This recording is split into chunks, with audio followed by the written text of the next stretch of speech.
Okay, round three. It is June 12th.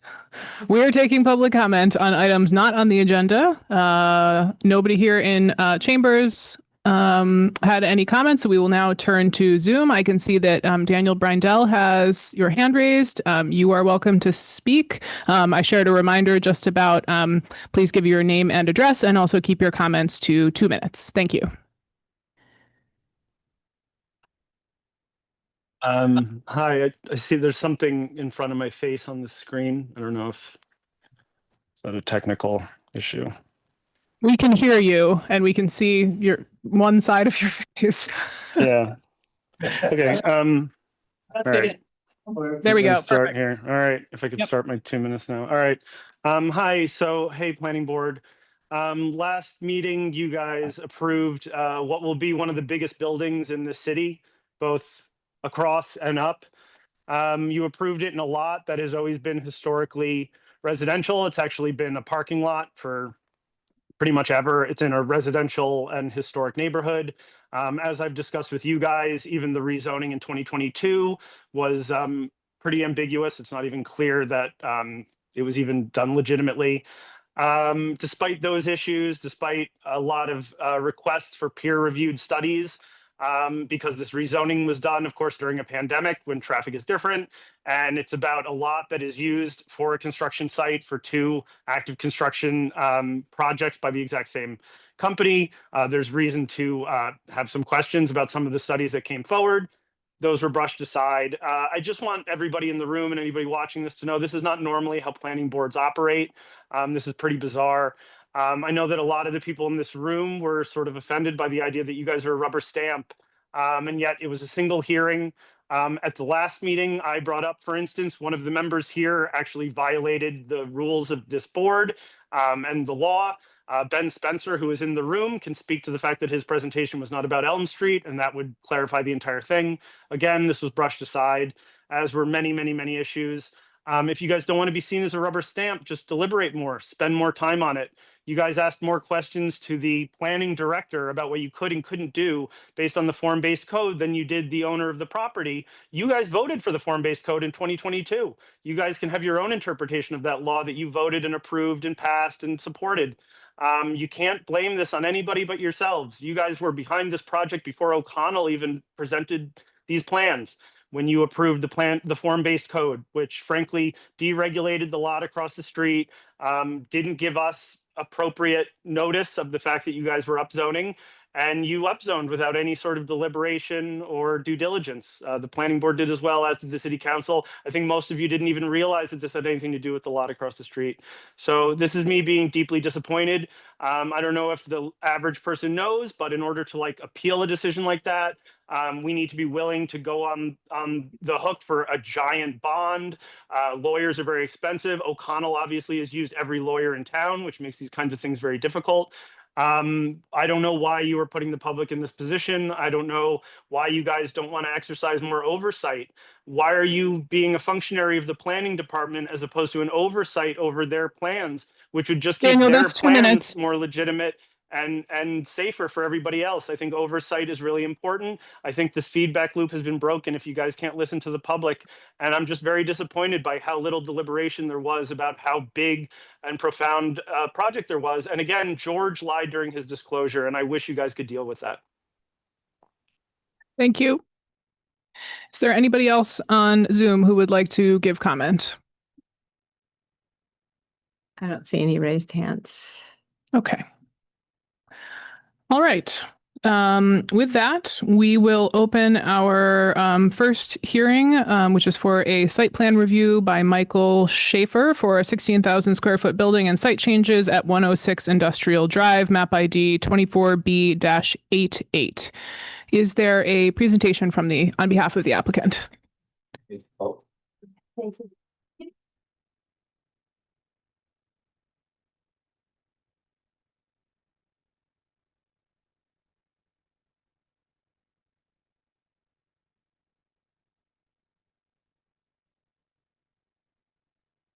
So you can, once you pull it up, do a screen share. Oh, yeah. Okay.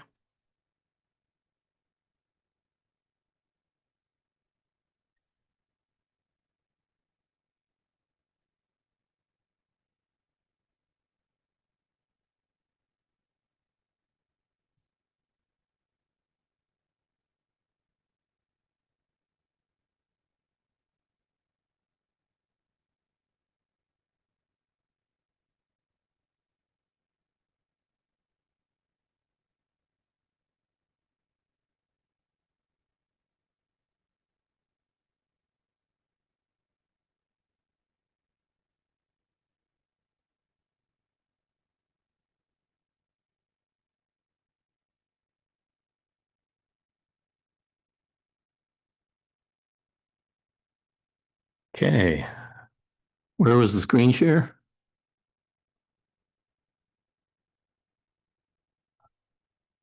You just want to do this default free trial Acrobat? No, let's not do that. Whoops. No, we don't want to learn more either. Okay, let's go back to Zoom. Thank you. Perfect. Which one is it? This one? Okay. Awesome. Thank you so much.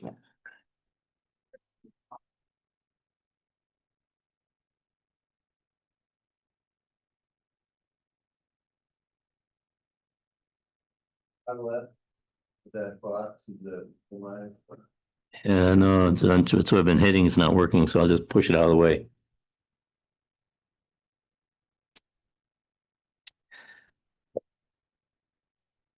Well, thank you. My name is Mike Schaefer from Huntley Associates. We are presenting today to you a project in the industrial park to put in a building at 106 Industrial Drive. There is a building there now. I imagine some of you may have been to the site, taken a look at it in preparation for this meeting, but this building would be going in the back. I don't see my client here, so maybe their hand will come up. Mickey Marcus may also be involved. He's in California. So I had given him the link in case he needed to say something. So the reason for the project that we're representing here, High Tech Park Properties, who owns the property. They've basically outgrown the current facility that's on the property, and they require some additional warehouse capacity. Ideally, they would like to do that on the property that they own against or as close to the existing building that they have. So that's the continued operations of that building versus going someplace else. The existing property, let me go down here, but I'll mess this up. This is the existing property right now that you see on the screen. I don't have a pointer. So, but if you look up on the screen there, that is what the site looks like right now. There is an existing facility. I think the mouse is plugged. Oh, no, it's not. You can use that as a pointer. Okay.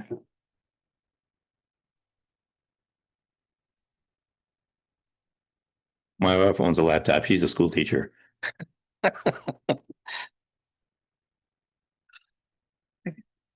Great. Thank you, Carolyn. So this is the site that you're looking at here right now. Let me move this down here. Maybe this is better on a piece of paper. Nope. A little sticky. So that's the building that's there right now, and the proposed building is going to go into the back here. I'll show you a picture of that, but there's parking associated with this existing site, and everything is accessed right off of Industrial Drive. There are some adjacent wetlands associated with this property, and the mouse isn't using very well. So if you look at the bottom of the screen along the south side of the property, and that would be the bottom of the property, you can see some wetland flags as well as some wetland flags to the west going up the backside of the property. Those wetlands were recently delineated. Probably will have to have confirmation. Well, they will have to have confirmation with the Conservation Commission once we have our meeting with them.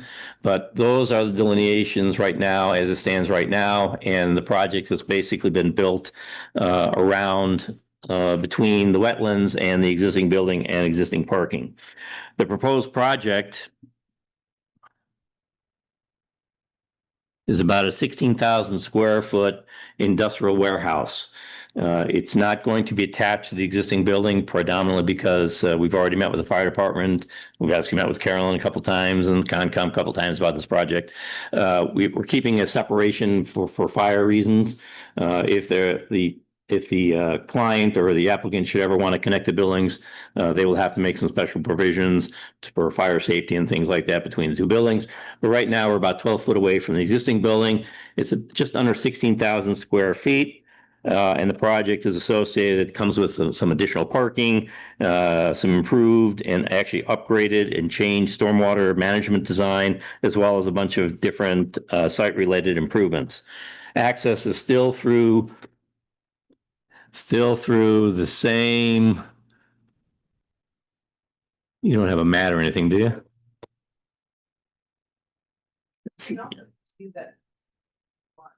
Yeah, that's good too. We'll do that. Now what? Okay. So the access point there is still the exact same. We're using the exact same curb cut. There'll be no increase or decrease in the curb cut. All the new parking is all in the back. It's about 16 new spaces. The parking is based on one parking space per 1,000 square feet per the regulations. So we have a total of 21 parking spots, 16 which are new. Actually there are more, 16 which are new. And then there's 3 existing one plus 2 handicap parking spots. In this area right here, you'll see I'll have some elevations for you because we have some preliminary plans that I think were in your package. In the center of the building is going to be a ramp for cargo that might stuff that might come in that requires a ramp. It'll be a shared ramp between the 2 units. There's basically 2 units of storage in here. And then each one will have its own overhead door, at-grade overhead door.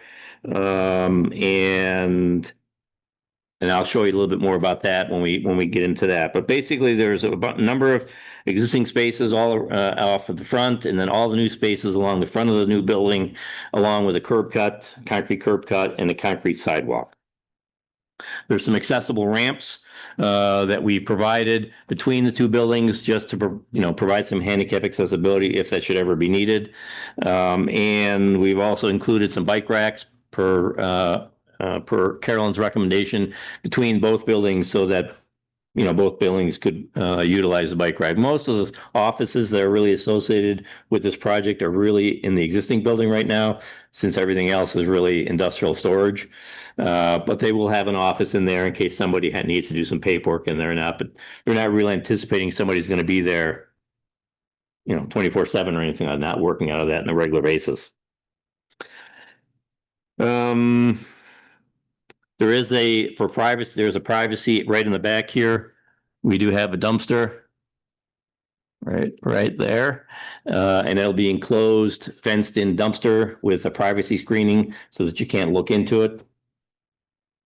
This is actually butted against the applicant actually owns the space immediately, the property immediately to the south of it, which is spaces where they rent out rental space, storage space. So this is going to be for more industrial, where I think the rest of it is for other, personal and things like that. Environmentally speaking, I'll talk a little bit more about this from some other slides here, but basically actually, let me go back up to this one more slide before I show you this one. So what I wanted to show you was from an environmental standpoint that a portion of this building is actually going to be sitting inside the 100-foot buffer, but it's outside of the 10-foot buffer, no build requirement that's been established for the industrial park. So you can kind of see it up here, this dashed line there, that's the 100-foot buffer. 35-foot buffers here, and then 10-foot buffers like right there. So we've kept outside of the 10-foot buffer area, but we are going to be encroaching on the 100-foot buffer. That's one of the reasons why we're pursuing the NOI with the Conservation Commission. There is no wetland altercation proposed in this project. We're not going into the wetlands in any way. Originally, when we had this project, we were talking about doing a crossing between the 2 properties that has since been eliminated. So there's no longer any wetland encroachments or disturbances or anything like that at all. However, what we do want to do is we do want to beautify the site up a little bit. And what you're kind of looking at right now, you see the big building, big white building, the existing smaller white building, all the grays, the new parking, and at least the back portion of it. The striped green, normal green, is the 4-bay and the new detention bay grade or basin. And then the olive gray is more of the slopes. And then we have a whole bunch of plantings that we're proposing, wetland plantings, to kind of beautify the site a little bit, provide a little bit more wetland plantings. I know this is not for you guys, but I'm at least letting you know, it'll go to the Conservation Commission anyway, that we're trying to just make some better ecological decisions and some better plantings for the project. There was a comment, or this is a disturbance plan. We are kind of working with the DPW on this a little bit. And I'll talk to you about some of the comments that came back at the end, but I'll just give the presentation for what we're presenting at this point. This is the area of disturbance. We worked originally with Doug to kind of keep it under an acre, and we were able to do that. He does have a couple of comments, which I will share in a little bit, but I just wanted to kind of show you this is kind of encompassing the entire disturbance area that we're talking about, and we had to prove that to you that we're keeping it under an acre for the exemption that we applied for. This just happens to be the demolition. We are taking some existing asphalt out, and I would say about a half of this we're converting back to soil, but we are also vegetated areas, but we're also adding some additional impervious areas based on the previous screen that I shared with you. Okay, stormwater grading. So the existing system, which was, I'll show you, go back here again real quick. This is where the existing system was at. This was the existing stormwater system for this design, which was done in 2003. We are now taking that out and replacing that with a better storm system, a more uniform storm system with a nice big forebay to, go one more. To basically treat all the stormwater from the site. That would include the buildings, would include all the pavements, plus all the rest of the green area around those buildings. It encompasses a catchment for a catch basin. We have a manhole that collects or doesn't collect some of that catch basin for traveling distances, and then everything dumps either by pipe into the forebay or sheet flow. Basically, it comes off the building or it comes around the building and comes over the pavements. There's two in this area here. In this area here, there are two openings in the curbs that allow the water to go over with riprap into the forebay. And then the forebay does its own sedimentation treatment. We've actually included. What is that? Rebooting. Message from Northampton. I did. It's too late. I already did. We kind of did something a little different with the forebay. I'll show you an actual picture of it later. A design of where basically we're allowing the forebay to drain continuously rather than becoming a pond if it fills up with sediment. We've actually did something special. We'll show you that detail that we're trying to incorporate in this project. Then basically it goes over the forebay, the check dam into the dry extended detention basin.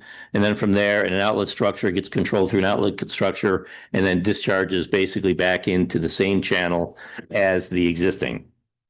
Let me show that. Let me go back and show you that just so that you get a see on that. So right now, this is the existing here. There's a pipe that comes through here and discharges into this channel that was made.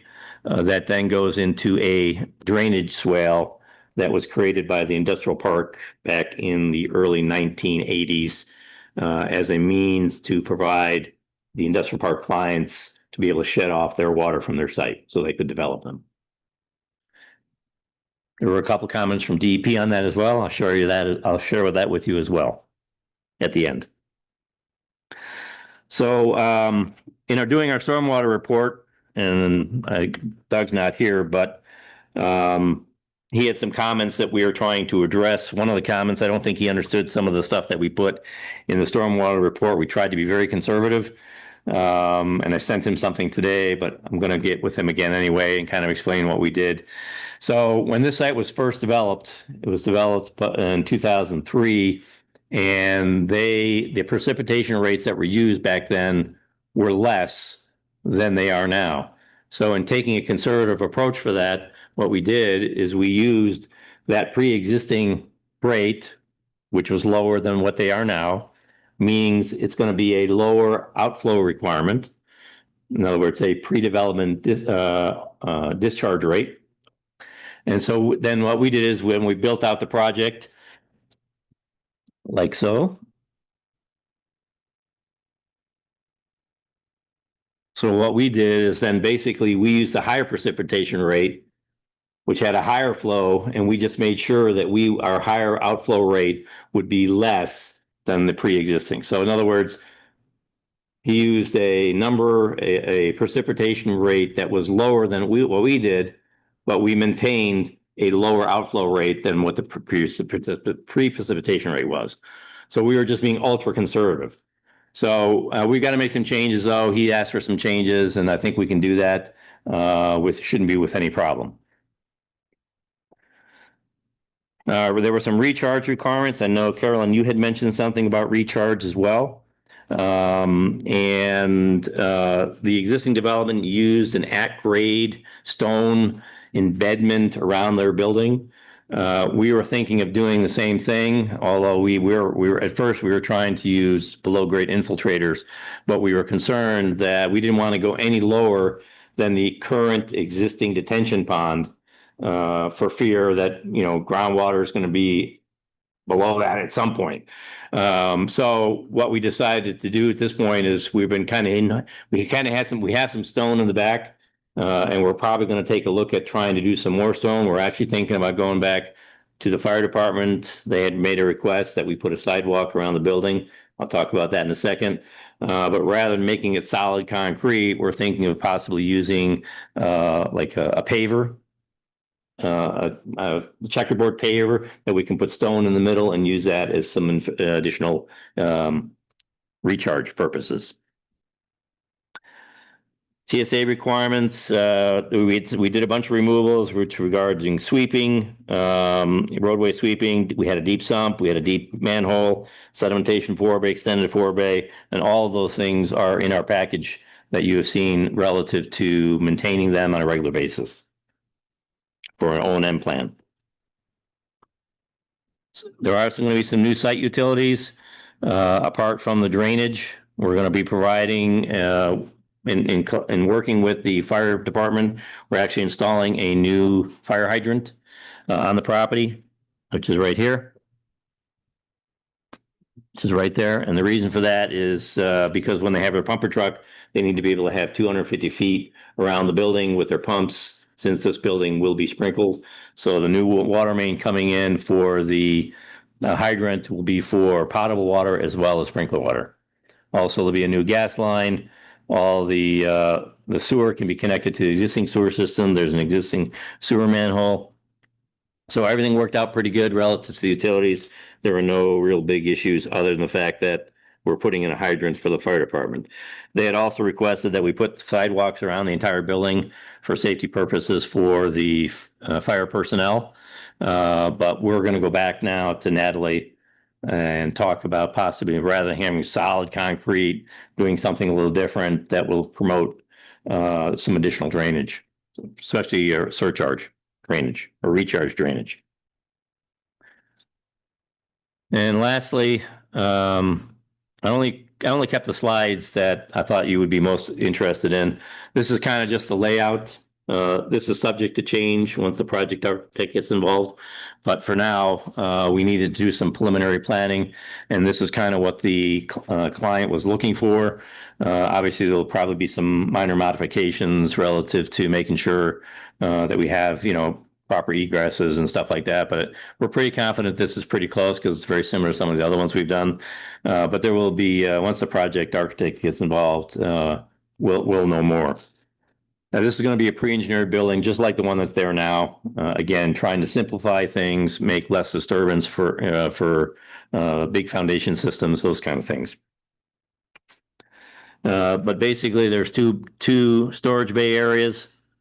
In the center here was the combined ramp for use by both bays. rather than creating 2 ramps, we just decided to create one, optimize a little bit. It's not going to be really used that often. So the idea would be to, have one so that both of them could use. Then there's going to be basically a maintenance area, a lavatory, and probably, some places that's going to have some shipping, receiving, that someone will be there just to record whatever they may get. Again, this is not intended to be a facility that's going to be seeing, trucks coming in and out every day. It's basically there for storage. Someone's going to bring some stuff in, they're going to store it. Some of it's going to be for the place next door. It's not going to be anticipated seeing any high volume of traffic or anything like that. There's no relative to lighting. I know one of the questions came up. Carolyn, you mentioned something about lighting. The clients are not. Let me give you at least another view of what it looks like. So those are kind of what the elevations look like. Windows up high for security reasons, but to allow some natural light in. Again, the size of those windows and stuff will have to be dictated a little bit from the project architect. But there's basically just 3 overhead doors, 1 for the ramp, and then 2 at-grade doors for each bay. And that's pretty much it. It's pretty much utilitarian structure. Going back to the site lighting, the client has no desire at this point to put any kind of site lighting on the project, or as far as lamps or overhead towering lamps. Nothing. No spot. Can't have any. We already know, as I told them, can't have any spotlights on the building. It's going to reflect out. The only thing we're going to be using are going to be basically downcast lighting for security reasons over the doors, and then just around the building, just to probably light up the sidewalk, just to kind of make sure nobody's causing any trouble or getting in there. If it comes down to it, if you still need me to show a illumination plan, I can do that. We just haven't picked any lights out or anything like that. We use the same lights a lot for firehouses. They basically just light up the area right in front of the building. Nothing projects out.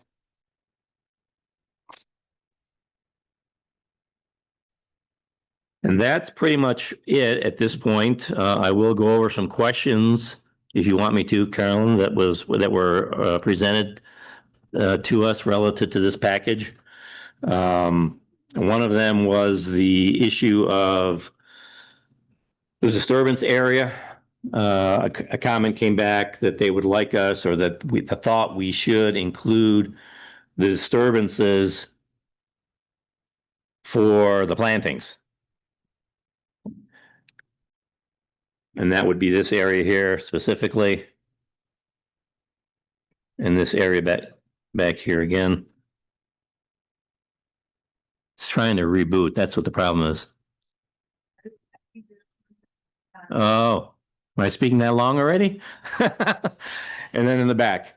I did send Doug an email saying that the client, nor our 2 wetland scientists that are involved, Mickey Marcus and SWCA, did not feel that that was a warranted request, in the sense that these are just plantings. We're not disturbing it. We're just putting plantings on top of there. And both, and Mickey might be here, he can speak for himself, but both of them felt that we were kind of penalizing the applicant when he was trying to beautify it. So I did share with Doug anyway that even if I included those areas, because I did the calculation, we're still on an acre.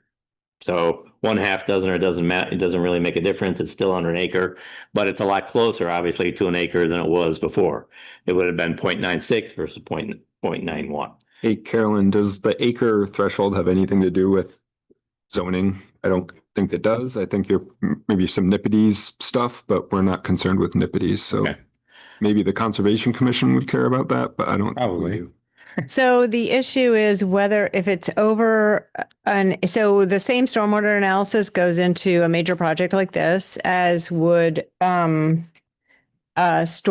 analysis for any projects over an acre of disturbance. The issue is the way the ordinance, the code for the city is written, is that if there's an over an acre of disturbance, that triggers a stormwater permit, and no other permits can be issued until that stormwater permit has been issued. So the response that has come this afternoon, that Mike was describing to DPW, I don't think there's been enough time for DPW to review it. So my recommendation would be to hold off, because if there's a disagreement about how much, that triggers a stormwater permit. And so the planning board really shouldn't be closing the hearing until that's done. So you guys can look at all the other things and just wait for that. And now that, figuring out those details from DPW. We kind of figured there was going to be somewhat of a trade-off too. Conservation Commission is probably going to have its own comments and things like that. The point I was just trying to make was, I think that the applicant was trying to be proactive and trying to, offer. I mean, this is going to be the nicest looking property on the entire industrial park if this one it's all said and done. And it kind of feels like, why am I being punished now? I mean, he's not being punished because he's still under an acre, but it really depends on, what Doug ultimately says. And I guess Sarah Lavelle will also say. So it's just, you never want to get too close to the 1 acre, because then everybody starts, questioning, how close are you really? And, we don't want to go there. So we definitely need to keep this project. There's other things that, and when you go over an acre, we got to deal with phosphorus and everything else. And it just becomes very, very complicated. And so we have to stay under an acre. We don't really have much of a choice. I'm going to jump in here. Carolyn, I know there was a comment in the staff memo about shade tree requirements, and I'm thinking that also is a factor here. If those aren't shown on the plan and not included in the area of disturbance, that could also affect the calculation. Yeah, I mean, I think the issue about it's not so much planting one. I mean, yes, shade trees are one thing, and if there are more trees required along the frontage, that would require, digging for that.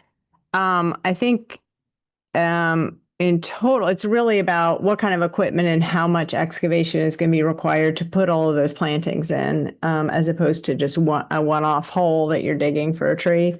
But I think, but yes, we should look at that. Okay. Yeah.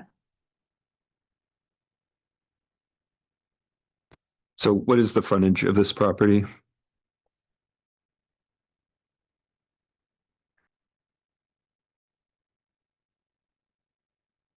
I have it off the top of my head. Let me see if I can get that from the plan.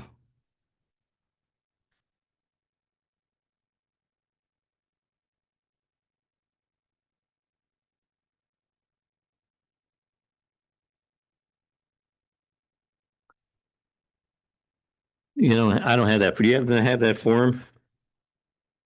Where we address a lot of those questions, Carolyn? I don't seem to have that with me.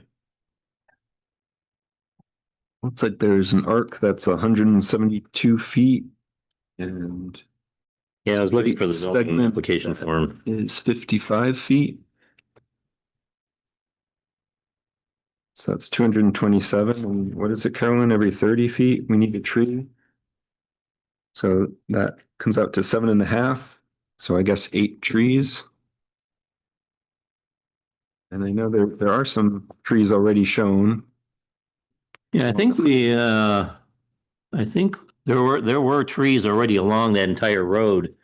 And I think whatever the distance requirements were there, I think, Carolyn, I even said to you that I thought that it was all already taken care of.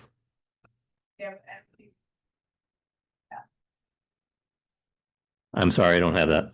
I can get that though for you. Not off the top of my head. But we if we look at the plan itself, the plan shows one.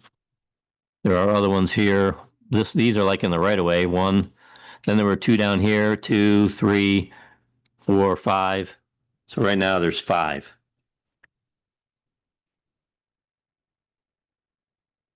I mean, if you go over there and if you've been over there, you can kind of see that they already kind of put some nice trees in front already. There's already trees on each side. Somebody put them in. They're pretty new because they're only about yay tall.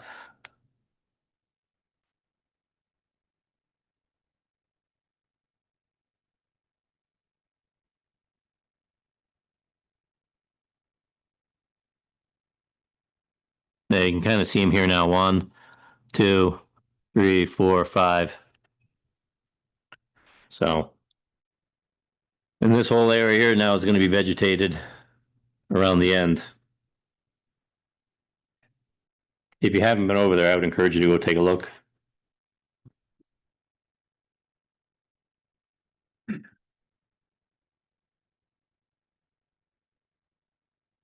So I think that would be a good piece of information to get on your revised plans.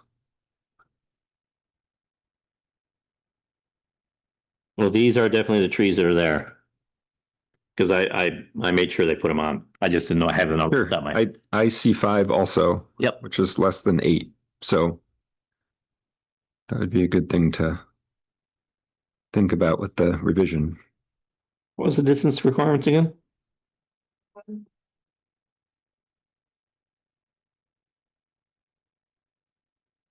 Okay, well, we can certainly add more.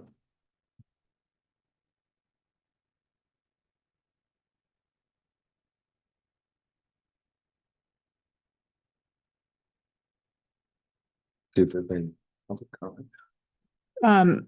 Was there anything else you wanted to address before we open it up to more board questions or public comment? I could talk about some of the comments that we, but some of these are comments really related to DEP. They don't really refer to you guys. I know that there were some comments about soil testing. And I sent some comments back to Doug on that already, in the sense that, we had used the latest soil maps of 2024. They were brand new. The ones that were done way back when were 1981.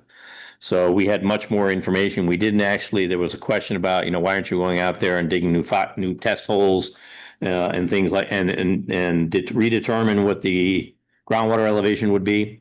And so we had thought that we had plenty of information from the previous stormwater analysis report, plus the additional information we found.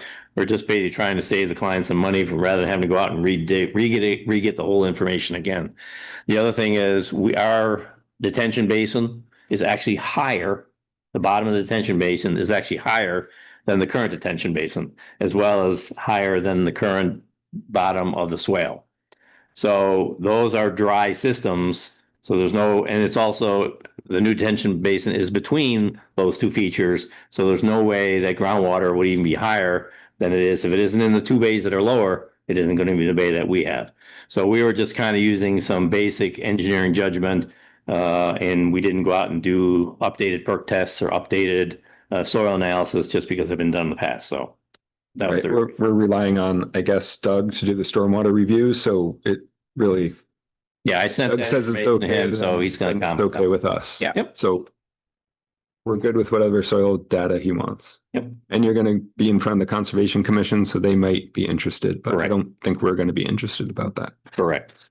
That's pretty much all I have. Be more than happy to address any questions or receive any comments you might have. The tree one, I got that one. Are there other questions from board members before we open it up to public comment?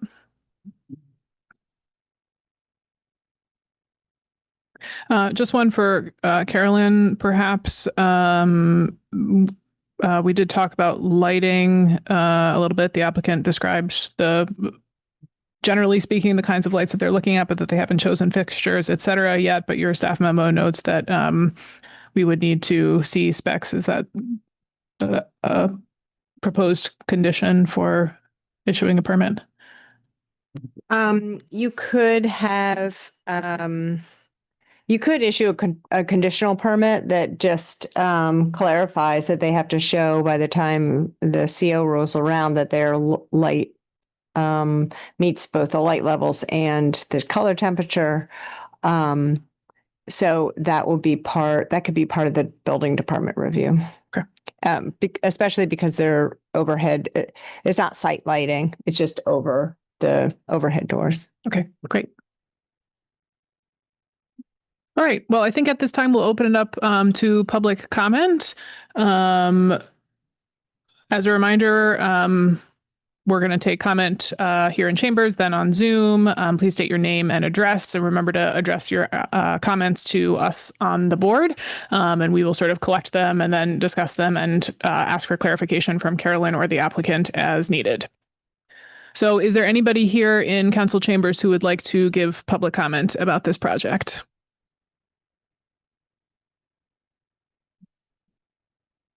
I see no hands.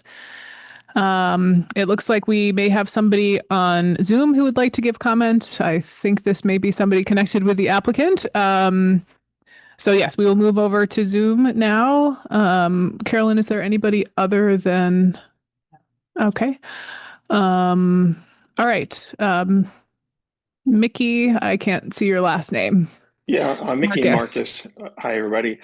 So I am an environmental consultant. I'm working with Mike and the applicants, and I have a long history with this site. I was a consultant on this project for the original dip well project in the early 2000s, and met with the planning board and commission, conservation commission. So the site, if you haven't seen it, it's always been a cleared site. It was cleared as part of the original industrial park development. So there's no trees cut. It's all been maintained as an open lawn, basically. It's mown occasionally. And I just wanted to add a comment about the trees and the disturbance. So the SWIP or the the EPA stormwater permit requires that any disturbance be an acre or less at one time. And if you feel that the addition of the 1 gallon shrubs and the trees require additional disturbance, that can just be phased. So when the project is built, then at that point the land's it's paved, everything's stabilized, and they go do the plantings as a second phase. So it just the SWIPs require that 1 acre be left undisturbed at one time. So anyway, I think there's an ability that you don't have to split hairs. You're getting down to tenths of an acre. So I think there's a way to do that and still meet the SWIP requirements. And that's really all I have to say. Thank you. Okay.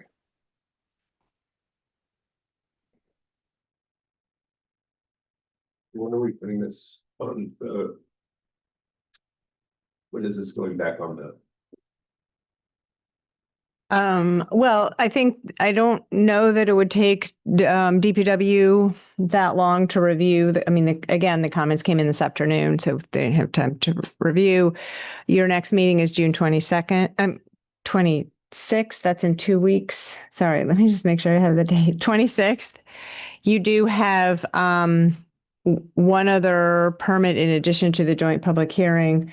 Joint public hearing will be at 6:30 with legislative matters. So you could put this at 7:15 or 7:30.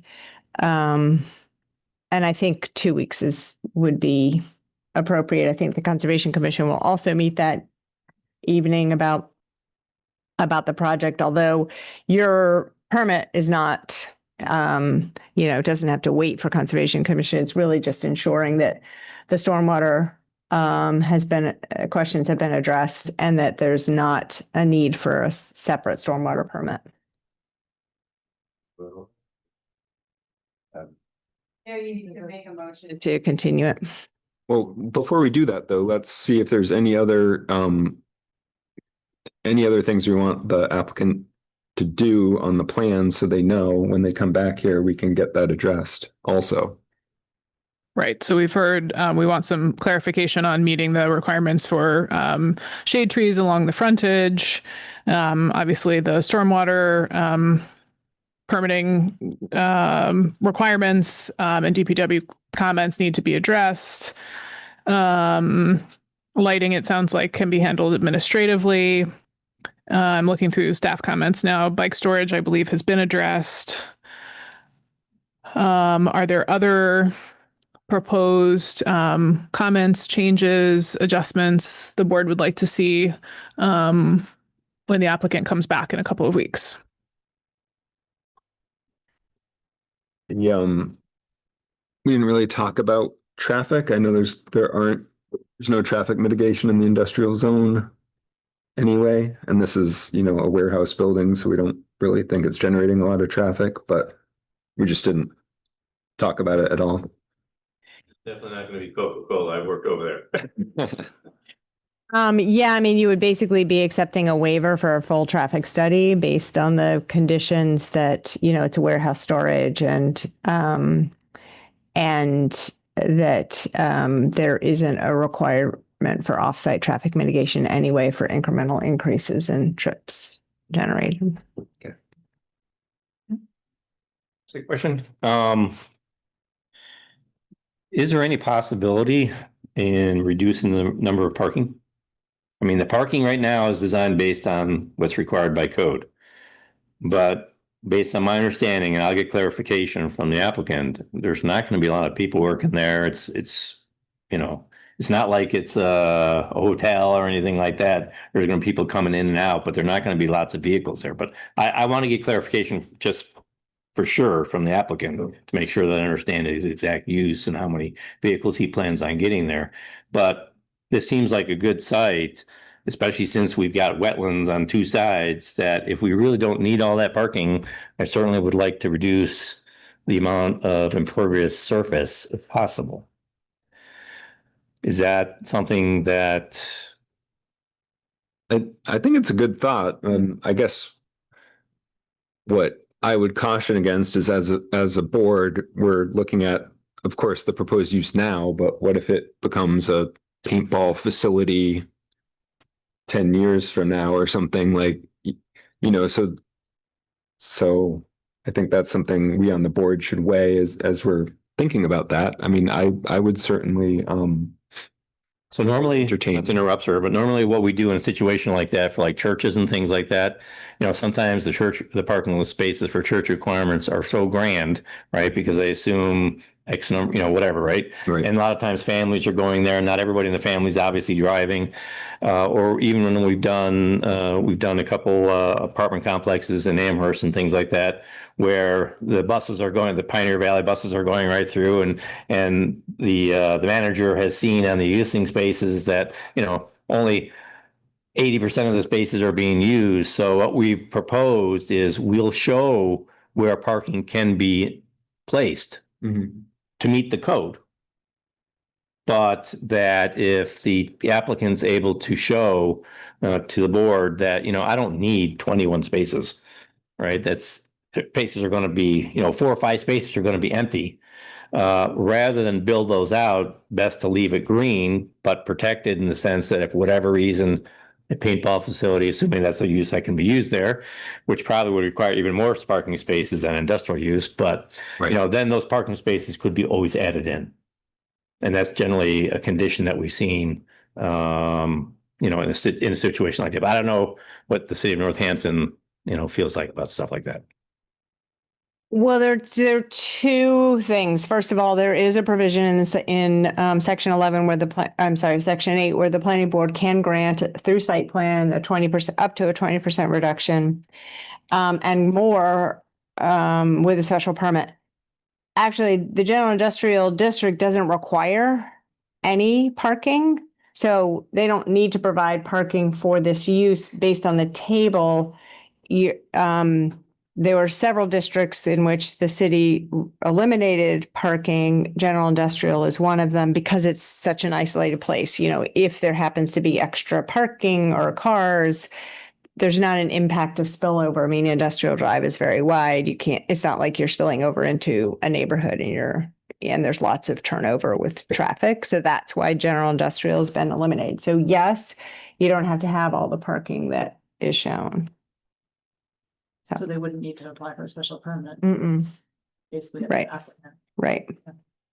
And so it's a little bit hard to read because the table says for certain uses, it's X parking spaces per 1,000 square feet. But if you go into the general industrial table, it says the parking standards that are applicable are for the layout, if you do provide parking, the layout and the number and the landscaping requirements are still applicable, but the table that says how many you need is not applicable in this district.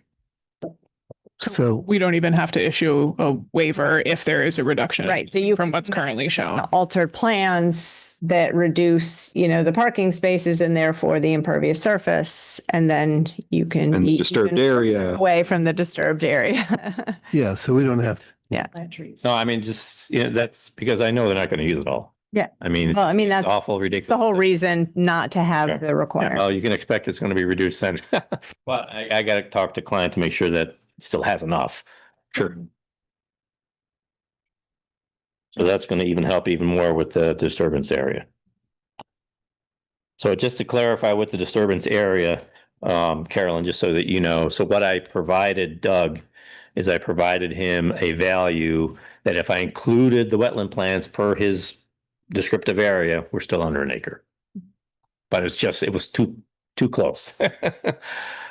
I don't want anybody, I'd rather be a little conservative and nobody questions it versus, you're awful close to 1 acre. What did you try to do? That kind of thing.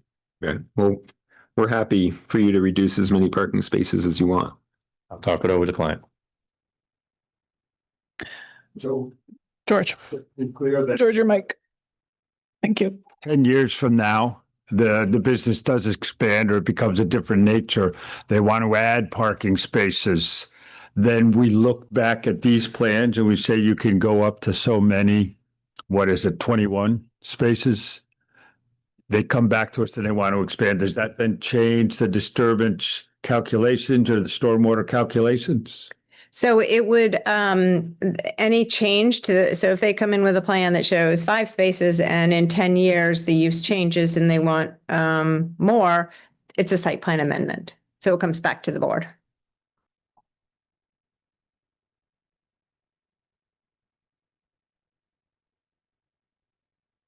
Are you asking if that affects the stormwater? Oh, so then in 10 years, if they're just adding 5 spaces, then it's less than an acre of disturbance at that time. At that time. So the window evaluating the acre of disturbance is a 3-year window. Okay, thanks. But any modifications they would make at that time may also affect the stormwater. Right. So because not only, the precipitation rates have been going up every year because of Nina or Nino or whoever. And they may be even higher at that point. So they may be restricted from that perspective.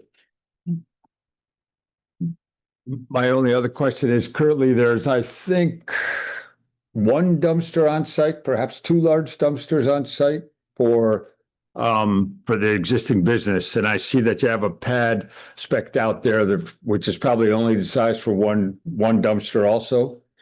Yes. I don't know what the product material use of the storage areas, but I'm wondering if that pad needs to be bigger to accept more dumpsters. It's a big square footage for only this same pad, the same size pad for the existing business. I think that dumpster there, sir, is really for the operations, the offices and not really for the warehouse where they're storing product. So they're bringing product in, whatever they do in there, and they're taking stuff out. And that dumpster there is purely for the office and testing lab and everything that they got in there. But I will double check just to make sure. But I don't envision there's going to be any real garbage being, other than maybe some additional papers from the guy that's in the receiving.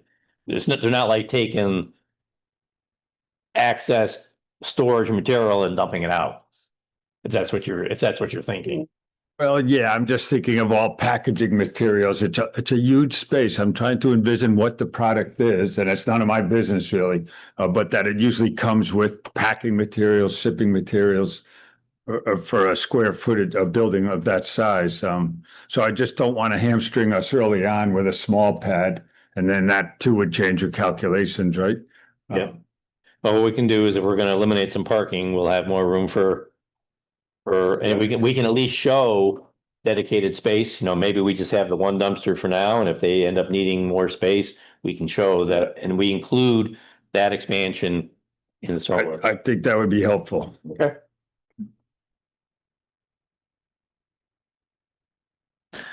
All right. So we've heard. Was there something else, George? No. Okay.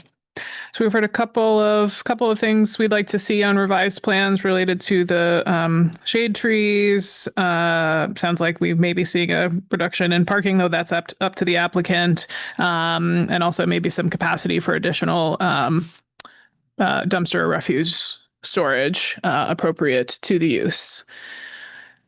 Is there anything else, or is there a motion? Move to move the continuation of this meeting to June 26th at 7:30. Caroline, did you suggest 7:15 or 7:30? Maybe 7:15, just in case that item doesn't happen. And I mean, they'll be doubled up, but it just, that way there won't be a gap. Yeah. 7:16. 7:16 on June 26th. All right, we've got a second.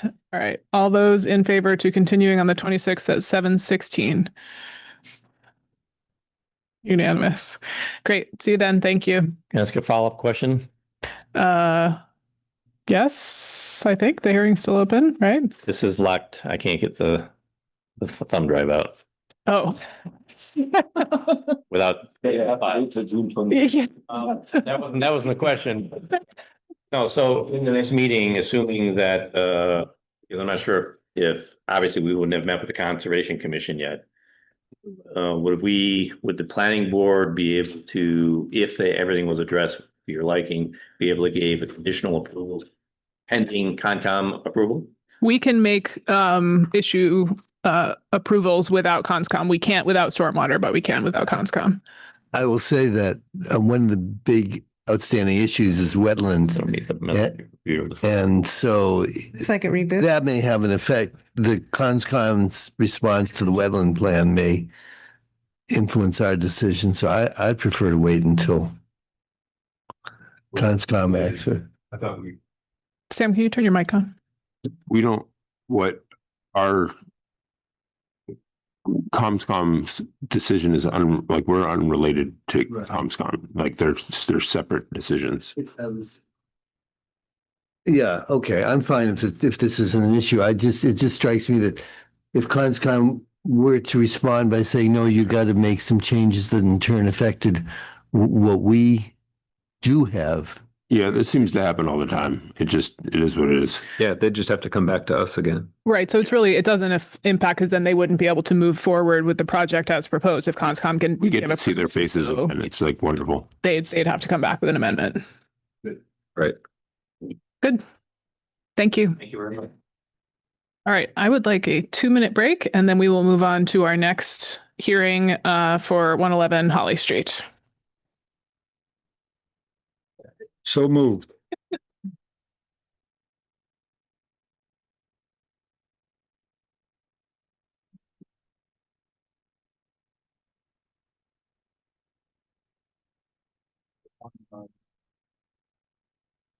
Yeah. Well, listen, you're gonna make a motion tonight? Made a lot of motions. Have you? Yeah. We'll see.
Okay. Okay. So we're going to open our next hearing, which is site plan review for construction of 8 residential units by Doug Serrell. Sorry if I didn't say that correctly, at 111 Holly Street, Northampton, map ID 32C-220 and 325. It looks like we have a presentation.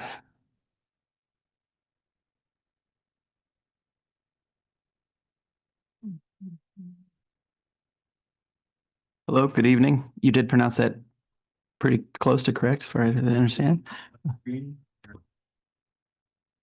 Yes, yes, it is. I'm trying to use it.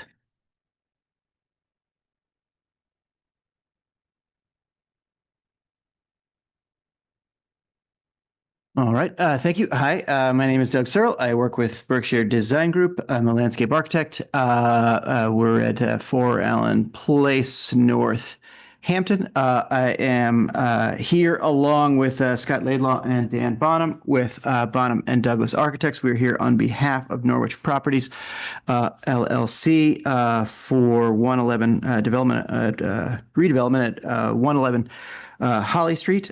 For 2 adjoining parcels, 32C. Should I begin? Is this fine?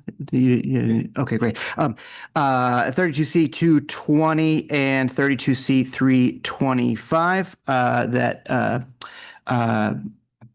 are shown here. This initial slide is simply to show. We cannot see your slides.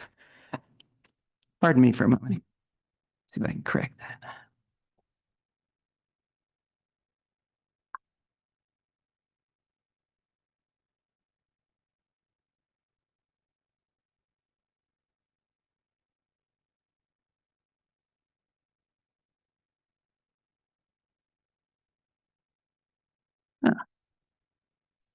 A little better. Okay, sorry about that. First image is simply showing that those 2 adjoining parcels, the solid blue line and the dashed line showing the parcels adjoining. This is just showing that where they are in context of town. They are, it's along Holly Street, it's just south of Main Street, just east of South Pleasant Street. And where's the best way through?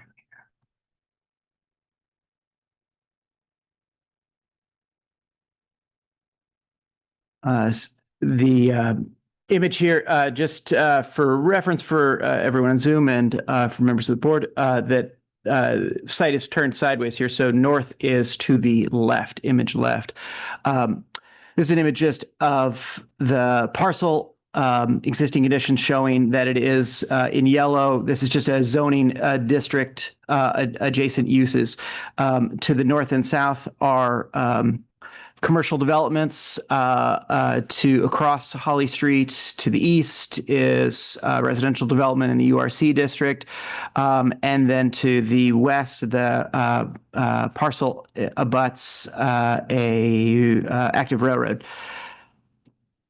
And it is within the Central District, Central Business Side Street District. These are 3 photos just showing the existing condition of the site. I'm going to use the mouse here to show it. It is this business, this one building here. It's a 2,200 square foot building that used to have Shoe Fix business within it. The Shoe Fix business is no longer. There also here in picture number 2 and in picture number 3, there are 2 curb cuts that access this 0.55 acre site. The site currently has this 2,200 square foot building and is otherwise a gravel lot. This is an aerial photo underneath a survey of the site showing that is an entirely gravel lot, entirely a disturbed lot, and with a central building on it.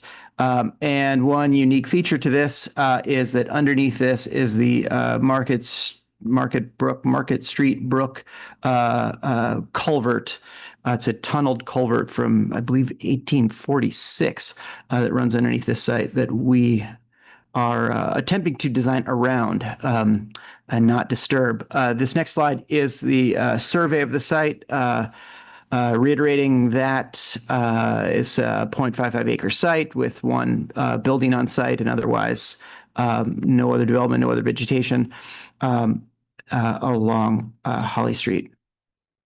This next image is the demolition. The goals of this project are to remove the building and redevelop the site and not disturb the culvert, but to take advantage of that. The proposed development is to develop 3 condominium buildings that have a total of 8 units in them. There's the large building that fronts Holly Street is a 2-story, 4-unit building, and the 2 smaller buildings are 3-story, 2-unit buildings. And I'm going to share more details about that just to allow Scott Laylaw, the architect who is designing this, to speak about that. The original parcel had 2 existing curb cuts. We're proposing to use one of them, which is shown here at the image top left, that will access through the site and then lead to individual driveways to each unit. Each unit has a single car garage. So parking would be 1 stall in a garage, 1 stall in the adjacent driveway to that stall. Then there are 4 additional parking spaces for a total of 20 parking spaces for 8 units. There's pedestrian access on the right side of this image, which is the south, which connects to the sidewalk on Holly Street. And the 4-unit building, the back doors, the patios, each have access to a small porch or deck and additional pedestrian access to the sidewalk along Holly Street. There are no bicycle racks proposed in here because all the units have garages, and we would be asking the residents to store their bicycles inside their units, inside their garages. The waste and recycling is proposed. There is not a centralized dumpster on site. It is proposed each unit is designed to have space in the garage for those waste receptacles. And then there is a location here along the driveway entrance. There's a concrete pad with plantings around it to buffer the views from this the 1-2-unit building that's behind it. And that is for residents to just bring out their waste receptacles for 1 day a week for the day that the third-party trash company would come and recycling company to pick up that. And then otherwise they need to move their cans receptacles back into each individual unit. The site lighting was a question that had surfaced. There is no bollards or independent pole lighting within the site. The only lighting is a wall sconce. It's a 12-foot diameter downlight that's proposed at the pedestrian doors, which is for each of the units. There's a small concrete pad, door pad, just off of the driveway. 12-inch. 12-inch diameter, small downlight that is in a following slide, several slides ahead. And that is designed to meet all of the requirements that are within the lighting standards for the warmth and the amount of lumens and the downlight rating. We are requesting a waiver to the lighting, the cutoff lighting at the property line due to the pre-existing conditions. That there's already existing lighting that overshadows our property line from the adjacent street. So we're not asking to have the lighting from the building extend across the property line, but it's difficult to get a zero light assessment at the property line just due to this is for building mounted lighting. That waiver is simply for the spillover at the edge of the property line. But all your lighting is building mounted. That's correct. It's all building mounted at the pedestrian doors. Can I just ask Carolyn, because I'm curious about this. So we have all these build to lines. We want buildings to be right on the property line. Almost every building is going to have a light above the entry door. So how does that all jive with light intrusion over property line? Just curious. Yeah, I mean, I think it's not along the public sidewalk. It's not the same issue as if it goes over a private property line, right? Okay. So I don't think there's the same concern if you're considering a waiver from that standard. Okay, thank you.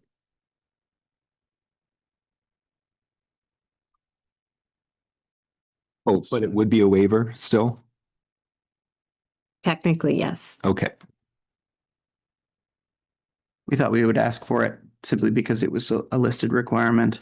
Regarding vegetation on site, so this is an improvement from otherwise being an entirely disturbed or degraded in terms of resource area standards. There was no previous vegetation on site. There's now, we've reduced that impervious surface by roughly 25%. So there's lawn throughout the site, foundational plantings of shrubs, and then trees, street trees were added per comments from the planning department, 25 feet apart, except for at the northeast end of the building. I'll put my mouse over that site there, where there just wasn't enough room, where the building is fairly close to the sidewalk. There's enough room for shrubs, but there wasn't enough room for a tree in this location. But where there was enough room in front of the building for street trees in between the sidewalk and the building, they were added in compliance with the tree planting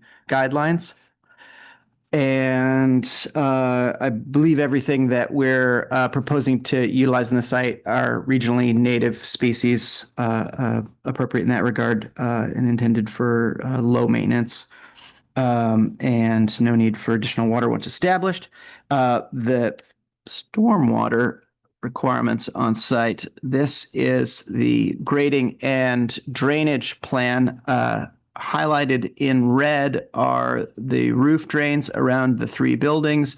They lead to a deep sump catch basin, which then leads to what was shown here as manholes that were then connecting to the existing structure that is part of this Market Street brick culvert. There were comments that we received only last night that our engineers in our office had a brief opportunity to review today from DPW, which were concerned about using a deep sump catch basin and would like to see hydrodynamic separators utilized on the site to meet the TSS requirements, 80% TSS requirements. And they would like to be a part of the process of when the existing structure that's there, that's over the culvert, is uncovered through the demolition process. So they want to be able to see that and get a sense if that is a viable structure to actually connect to. If not, then they'll have additional requirements, and we're more than happy to work with them to meet all of the standards that they would like us to adhere to. One of the requirements is to look into using low impact development or green infrastructure to the extent feasible for this site. It is currently not proposed to have infiltration basins or rain gardens throughout the site. The main reason being that what we're not wanting to do is have areas where we're promoting infiltration for water that may seep in and loosen or change the structure of this brick culvert. Where it would, concentrated directed volumes of water that would be infiltrating in rain gardens. We don't want to change the long-term viability or structural viability of that. If the DPW is not concerned with that and they're okay with us adding rain gardens or infiltration basins, we're more than happy to modify the design to incorporate that in and have that green infrastructure. But our main concern was just sending water down that would compromise that culvert that it kind of very antique culverted structure that is still in good condition, and still functional and still has capacity. So we are trying to minimize compromising that, is why it's not proposed. Otherwise, we're certainly advocates for low impact development and green infrastructure. But that was a comment that was raised, and it's something I just wanted to point out. The following image is the utilities drawing. Currently, the site had existing connections to utilities, water, sanitary, and gas. The current project is proposing only to have one connection for a main water service and a sanitary service. We're not proposing to connect into the gas service that was there for these new structures. They'll be on all electric. So I wanted to pass it over to you, Scott, if you wanted to walk through some of the details about the architecture. Yeah. Good evening. My name's Scott Laidlaw. I'm an architect with Bonham and Douglas Architects at 196 Pleasant Street in Northampton. And we were retained by Norwich Properties to help them with this multifamily project. And we began not sure what form it would take, but quickly decided that townhouses fit the neighborhood. And given the character-based district designation, we worked with the guidelines there, as well as we were influenced by the character of the neighborhood, the types of buildings, and that helped inform what design we came up with. And if I can, I'm going to skip ahead. These are our floor plans. I'll be happy to come back to these, but I think probably more informative will be a rendering that we can provide. Let's see. That looks kind of centered. Okay. So here you can see a view of the development coming from the south on Hawley Street. I wanted to put up this up there while I talk about how we arrived at what we arrived at with the design. Given the district, we placed it close to the sidewalk. The 4-unit building is the largest of the 3. The other 2 are the same design, just oriented differently on the property. One of them you can see on the left. We worked very hard to create a human scale with these buildings. We used front porches and front stoops to help enliven the sidewalk and the streetscape, and really retain the idea that this is a neighborhood, is a residential neighborhood. We broke up the facade of the larger building and of the smaller buildings, but you can see it better on the larger building here, by having a series of bump outs in the facade just to give it some visual interest.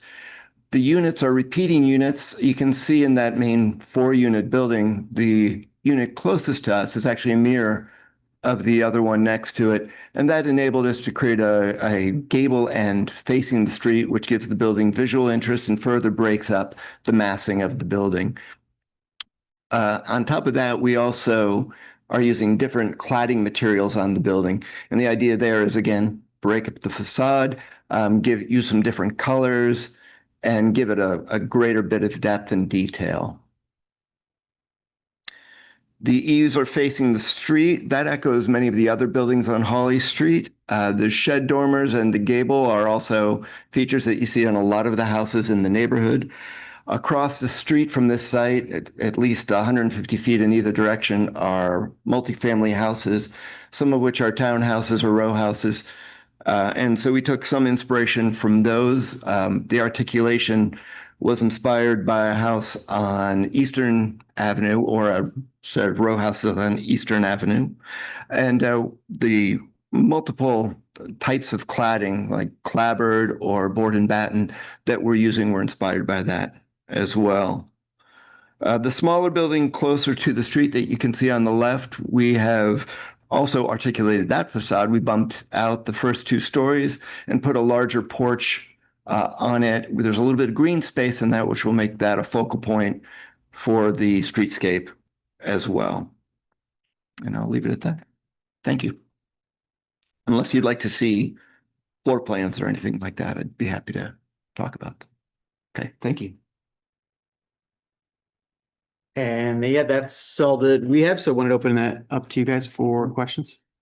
So there's one parking space per, Sam, can you turn on your mic? Thank you. there's one parking space per unit?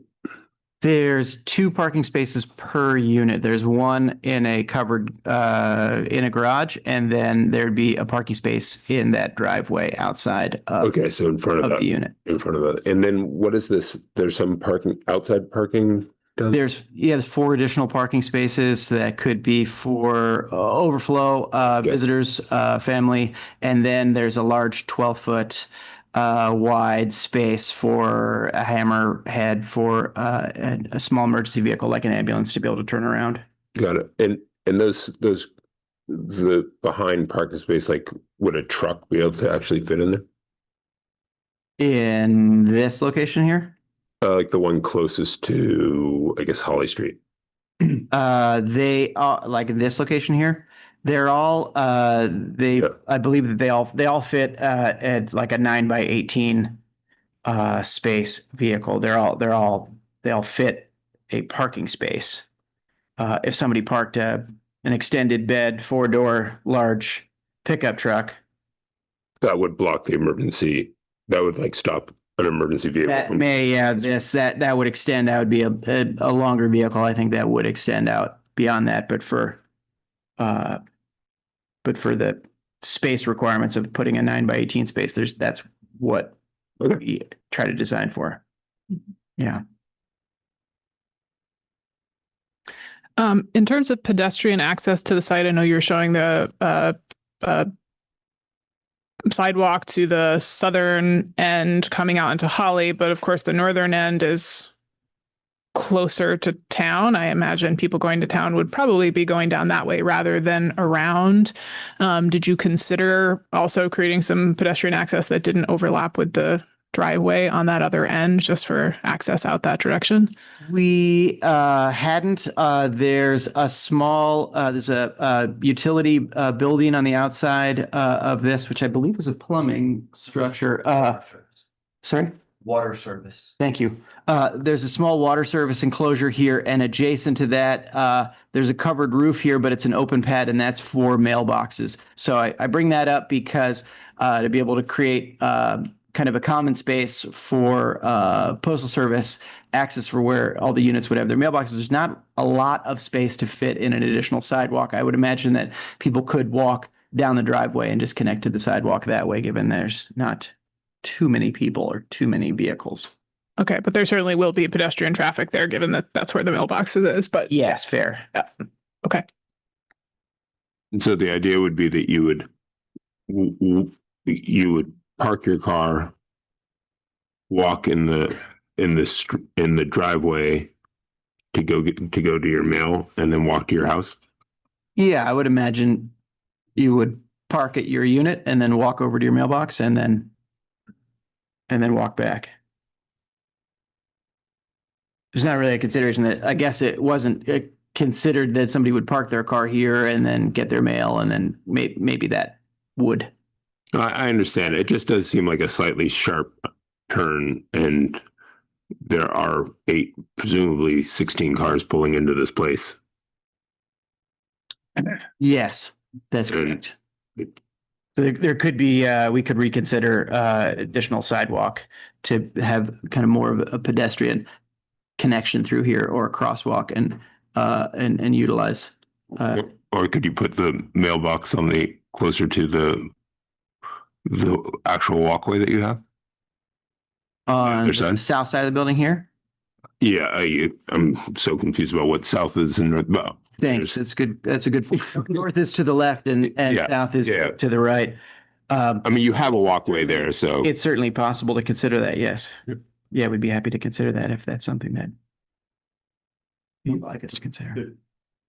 To be honest, there's so limited green space here. I'd hate to see another concrete sidewalk put in internally. Well, that's why I was saying if you move the mailbox to the other side, you don't have to put that in. What is this? Whatever this side is, north, south, east, west. I'm not too worried about people walking in that little internal parking lot, being hit by their neighbors. People can't come in that driveway at 35 miles an hour, you know. Right. But So while we're still on the topic of walkways, the last, the 2-unit building on the far southerly end, I think that's going to have a gable front and a porch and a front door facing the sidewalk. Is that what I saw in the illustration?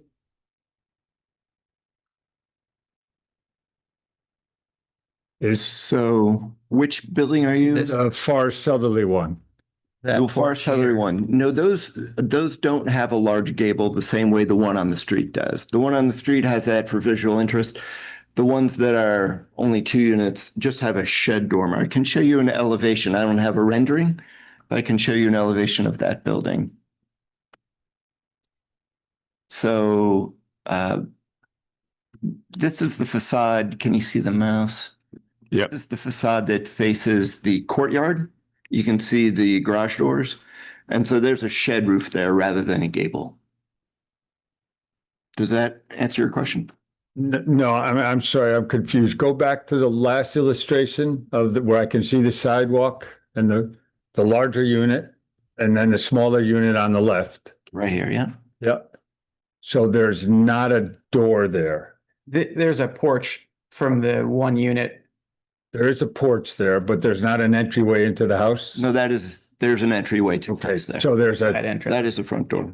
oh, that is a We're front. treating it as a front door. Fair enough. Pardon me. Okay, so, and then there's a sidewalk that goes between the 2 buildings and some kind of sidewalk that accesses the front door there, or maybe it's the same sidewalk. Yes, there will be a sidewalk that accesses the front door. Yes. Okay. Yes, there will be a greater connection put in this location here to be able to connect this front porch to this sidewalk. Right now, the main sidewalk connection goes from the driveway into this door that's facing the courtyard, but not to this side door that's to be treated as a front porch. So Thanks. we'll resolve that. Thanks. Thanks, Scott. Rich? When I was out there, I noticed 2 large lights on utility poles along Holly, lights facing toward this property on the poles. Okay. Very large lights, big square lights. They must be very bright. I don't know if they're being used, but it would be good to have them removed so that doesn't. Yeah, we can look into that and find out. I don't know their current status. I know that they are the utility company's putting in larger poles in this area. Right. But I don't know the status of those light fixtures. We can find out. Okay. Also, there's a large maple tree on the berm. And I wanted to find out, it kind of overhangs the property on the bottom end there, right? And isn't that where the berm is? And I wanted to know if it was going to be protected in the process. It's very close to the property. Yeah, that's a great question, actually. We don't have plans to remove any trees. So you're referring to this mouse kind of in the northwest side of this site. Again, this site plan is turned sideways. So along that embankment, there's a 12-inch maple. Yes, we can add protection fencing. It's outside the parcel line, so we hadn't considered putting protective, tree protection during construction outside the parcel line. Well, use your judgment, but yeah, but we certainly would evaluate that more closely to make sure that it actually is protected. Thank you. See if there's another image of it. Right. Yeah. This one that is right behind the building from this photograph would be that tree. Yeah. Yeah. We would certainly make sure that it is not harmed in any way.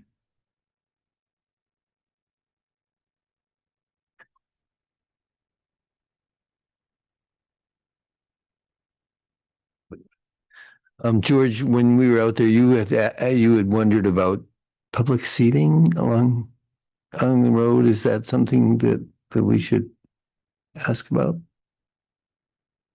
I think you just did. There's currently not public seating proposed in this build to zone, in this frontage zone, in between the building and the existing sidewalk, just due to there are the porches that are on the building, and then there's a small, relatively small distance that goes out to the sidewalk. There's an additional space for benches in the public just off those porches. So, Carolyn, is there any public seating requirements at all in this district?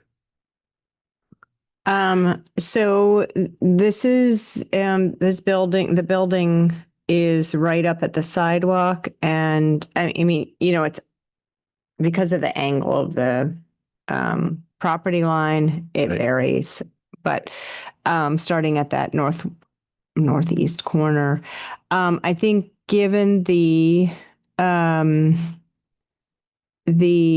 type of use, residential use, that it wouldn't be required in front of the building. I mean, something could be potentially added, I think, in front of the southerly building because it's stepped back. But I don't, basically the guidelines identify what can go in that sort of public-private space, but this is a residential type building, not like a commercial front building, so it's treated differently. Thank you. Yeah. Yeah.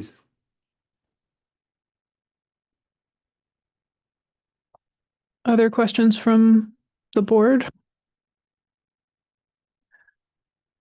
If not, perhaps we can open it up to public comment. Carolyn? Yeah, I thought I would go over some of the DPW comments just quickly because that might be, that might come up as well in the comments. But sure. So first I don't know if Doug, you mentioned this, but there's the large historic storm conveyance and the Market Street Brook that goes through the property. That is constraining sort of where the buildings go and actually how big they are. So that's the limiting factor for the type of unit and the location. Can you and DPW is asked in their comments, I don't think there's a formal delineation of an easement on either side of the brook. And so you've shown sort of a dashed line on the plans. So that's sort of where you're identifying a no build area, I believe. Is that what you're? And I believe there's a request for there being a 15-foot setback from the location of the culvert. Yeah. Where from where the surveyors understood it to be. So we're certainly abiding by that. We set that there, but there is not yet a formal easement set in place. It's certainly, we're going to bring that question to the owner to just ask for their input on that part of the process. The question from DPW, if it wasn't made clear, was that they're requesting that the property owner create a formal easement for the town to have access to that existing culvert that's there. And currently, Can I see another image with a faint line on it? It's a little bit difficult to see. I'm zooming in. There it is. These dashed lines are indicating that 15-foot setback. In between those dashed lines, right down the middle of the road, is where the existing culvert is. And so we are not proposing to put any of the buildings or the foundations within that. Yeah, I thought it was a rather creative use of the space. DPW is requesting a formal legal easement as opposed to just a line on a plan. I know, but that gives us an idea of what that easement would be. Yeah, there's another view inside the building. Apparently, I have not seen it in person. There's a manhole you can access from inside the building that goes to this culvert, which I find very novel. I've never seen that before, which is kind of scary or cool, or both. But yes, we're obviously very concerned that this is an existing construction site, and we'll bring it up with the owner to see what their take is on that. But we don't have any objection to having that get created. It seems that's a necessary utility easement. Actually, that reminded me that when we were out there today, we noticed a sort of a storm drain cover, with openings out in the middle of the lot. I wonder what the nature of that is and how that relates. There are other drain manholes. There's at least one in the building, and then one in the site, and then out. Oh, is that direct? Is the one that we saw directly above the brook? The one that would be in the middle of the site outside the building. Okay. Would be connected. Oh, you could hear it flowing underneath. Oh, I should have shined a flashlight or something. It's an old creek, apparently. Yeah. Yeah. Called the brook around here. I've made that mistake. Thank you. So the other thing that DPW, I think you've received these comments, but for the public, a connection permit into this system is required, and it's not clear exactly where this culvert is. So there may be some variation. I mean, there's also not clear condition about the culvert. So that may determine whether or not direct connections can be made to this, and there also connection permits would be required, and the design currently DPW is saying the design doesn't meet the requirements for TSS removal from the parking lot. So that means you'd have to add deep sumps with that removal. That's correct. And we're happy to oblige that and work with DPW on their requirements. In the plans currently, there are deep sump catch basins, and then they connect to drain manholes, which then connects into the culvert. And those deep sump catch basins, they'd like to swap those out with the Barracudas or the Storm Scepter, the hydrodynamic separator, to be able to, as those devices can meet the 80% TSS removal requirements, whereas a deep sump catch basin meets like 25%. Yeah.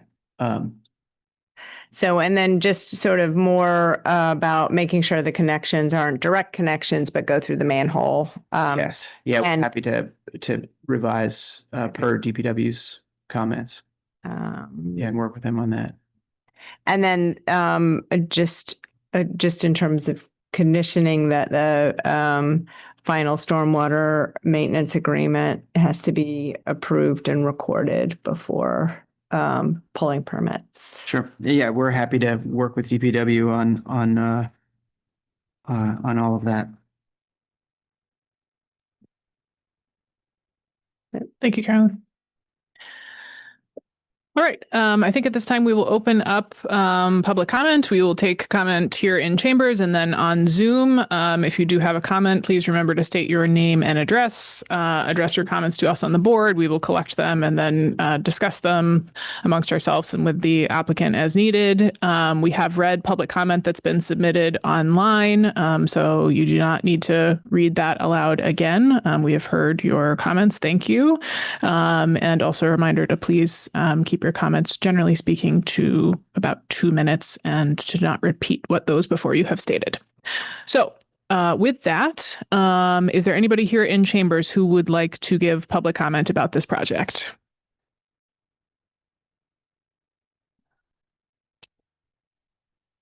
Good evening. I'm James Kwasinski. I own a parcel 2 to the south of from this project. So the family, I think, purchased it in 1937. So there's some history and familiarity and love of the neighborhood. So I am very pleased to see much of the design. Excuse me, I'm directing my comments to you, aren't I? And much of the design being reflective and responsive to the neighborhood and looking at the neighborhood. I did have some questions. I was looking at the original plan. It's so close to the road, and was very pleased to see the porches be a part of the neighborhood, because if you go down the street, most of the units, the residential units, have porches, and it really gives a good feeling when someone has a stoop to sit on and a place to go, and the months that it's acceptable to be outside. And when someone walks by, you get to really enjoy the neighborhood. And I think that's the character of Northampton that you want to continue. So kudos. The design around the line that goes through, quite a challenge. And you're working with the DPW. I'm sure you're going to do well with that. It is, I understand, something that you could stand up in. It's 6 foot tall. You can walk inside this structure. If you think of Europe and the underground structures there in the community, that's kind of like what it was when it was built in the mid 1800s.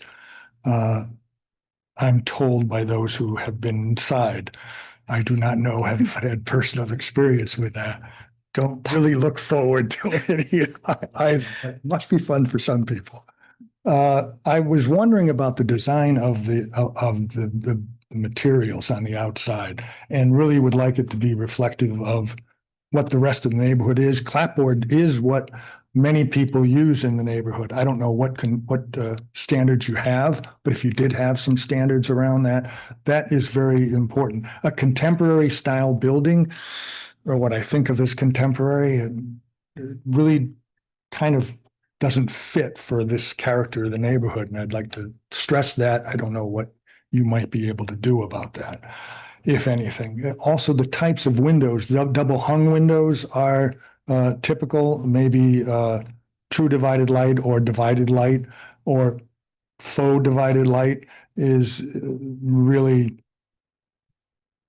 what's used in the neighborhood, as opposed to the standard casement windows or something that's a single pane, big window, picture window, what we think of as maybe the 50s styles ranches that you might see on Bridge Road. So that would be a characteristic that I would be even more thrilled about.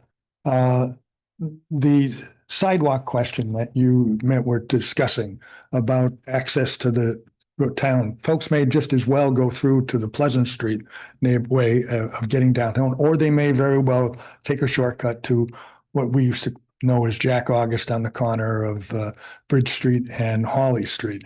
Now it's the Spoletos complex. The neighbor to the north of this parcel has a parking lot. I didn't see any real divisions between that structure and this one in terms of fences or bushes. And why my guess is folks are going to cut through that parking lot as a shortcut to get through to, I don't know, it's not the proper way to go. It is the other person's property. Currently, it's the Hampshire Educational Collaborative. So that is something else for you just to be aware of as you consider, because I think it's important to put some grass into a neighborhood.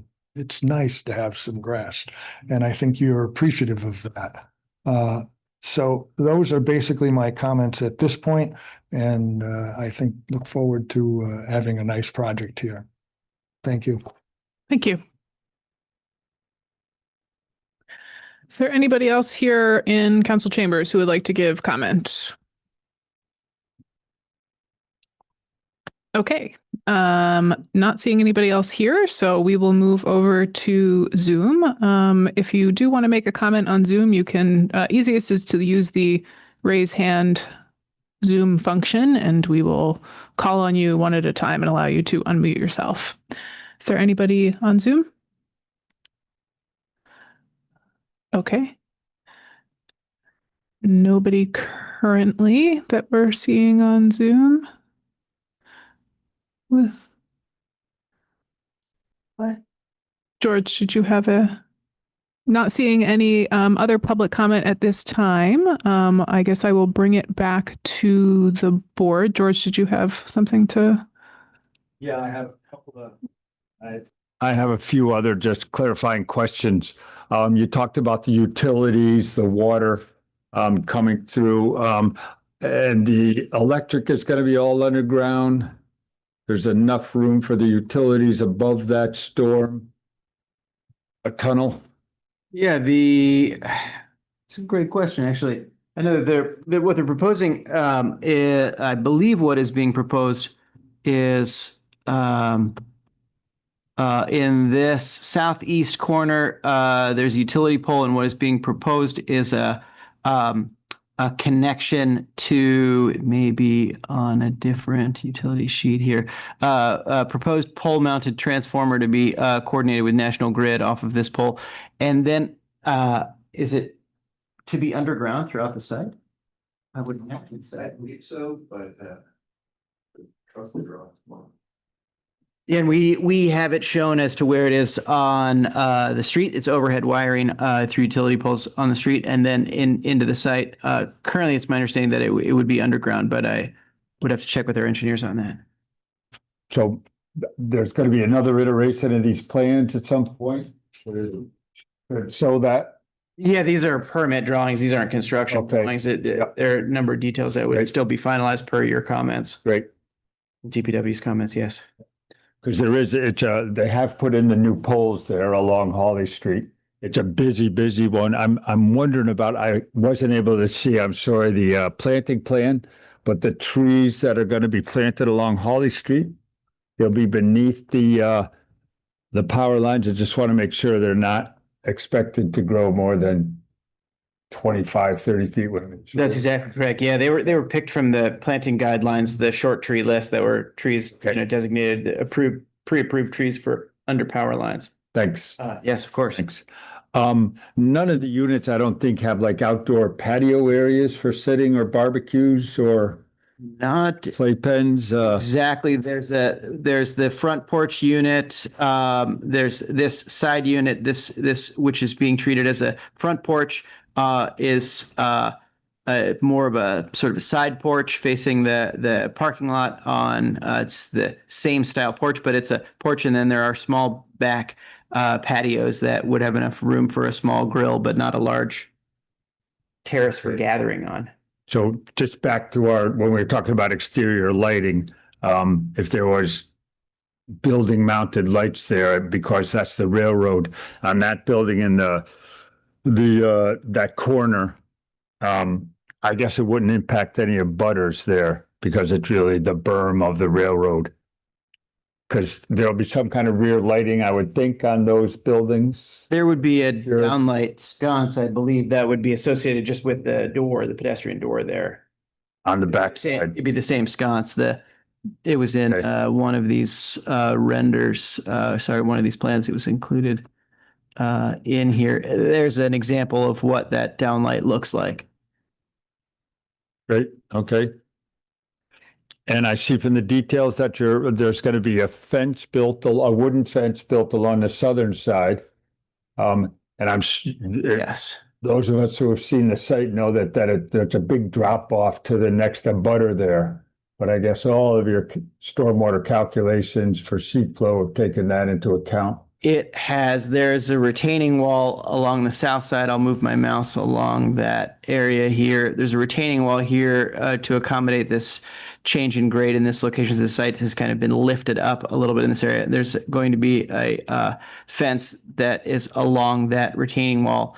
Also, in response to the gentleman's question, he was pointing out the parcel to the north, there is an existing fence that's there, and there's every intention to maintain that existing fence between the parcel to the north, the educational commercial business, along that portion that's there. Great. And I think I saw in the application that, of course, it's going to be all electric and there'll be solar installed during construction, or it's going to be solar ready. It'll be solar ready. So part of my question is around the mechanicals that come with solar installations. There will be a meter box for electric, but often there's a lot of mechanicals for solar. And there's also outdoor condensers for the ever popular heat and air conditioning sources. Now, do you have a place in mind for those? We have a space in the attic. We actually have an outdoor roof deck on the attic that we can place those units. Okay, and will they be visible from the street? No. Okay, so as long as once in a while they get placed on the front of a house because the lack of other room, and in this situation, we certainly don't want those along the sidewalk. So most of these units will have a roof deck. Okay, that's only accessible not for those ubiquitous parties at night, but for The mechanicals. Well, it will be free use for the people who are living there. Ah, I didn't catch that in the, okay.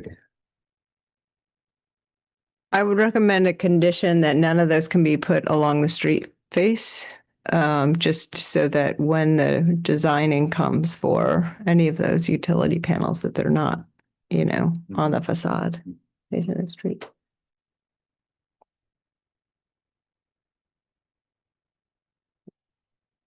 And does DPW generally review the interior utilities on these sites? I'm looking at the 6-inch PVC sewer, and I've never seen a sewer with so many bends and wying into other parts of the sewer. This is like not very good practice. I think you'd want some straight line sewer that end at manholes. Do you see how it's all crooked going from the small line here, 2-bedroom unit? and then this unit here. Yeah, I do. Yes. that's bizarre. I can't speak to it too technically because it's not exactly my wheelhouse. I did not put this line. I like that sewer manhole there. That's good, but it seems like you should have a couple more sewer manholes. There are cleanouts at the junction of the where it is connecting to the building at each connection, and then where it's running along. I think there's an allowance with the piping, with PVC piping, that there some curvature is possible. I think this is all to code, is my understanding. The civil engineer had put this together, so it certainly can ask them to verify that. And that it Did Chris Chamberlain? Closer to the mic, but some people on my, thank you. I know sometimes that the site constraints are that it needs that the pipe may have some curvature, but that I don't think is entirely too uncommon. But I'm certainly happy to double check with our civil engineer about that, just to make sure that the grades are appropriate and it doesn't is appropriate. It doesn't bother me because I'm not going to live there. But does DPW care about this, Carolyn? They're going to care about the connection to the street, I think. They might have comments about the lines, but it's going to be a maintenance issue, right, for the private owners. The one thing that they probably will want to evaluate are the two crossings. So the water line crossing and the sewer crossing of that culvert, and the depth of those sewer lines relative to that culvert. So, that I think that's probably more of a concern. And that would probably have to be, I would think they would want to have an easement, particularly around that drainage line, because there are these crossings of private water and sewer lines as well. So that may affect that. And I don't know if you've had a detailed conversation about the depth of those lines versus the depth of the brook. I have not been privy to that conversation yet. It may have happened, but I'm not sure if it has. Yeah, I'll certainly bring that back up at our office. And we've only gotten the DPW's initial comments back just yesterday, so there may be additional comments about that. Right. So basically what that means is if you close the hearing and issue a permit, and these are subsurface things, if they can't figure out a way, if there's an issue with the water or sewer lines, they'll have to redesign it, as long as it doesn't affect the surface. And as long as they're still meeting the connection requirements of the city as it relates to public water and sewer connections, then it wouldn't have to come back to the planning board. But if there's, something that alters the surface of how these units relate to each other, then they'd have to come back. Because even if you're approving this, you're not approving the exact layout of the water and sewer lines because all applicants have to meet the city standards for connection. So your approval doesn't waive anything from other city codes related to water and sewer connectivity. Okay, I just want to say, as a good Samaritan and for the future maintenance requirements of this homeowners association, what you may want to consider is just a straight pipe from here to here that goes to a manhole, and then having these buildings connect to that manhole, and then a straight shot to that manhole, and not like a whole bunch of angled pipe going. Yeah, I appreciate your. Solids like to flow in a straight line. They don't like to make turns.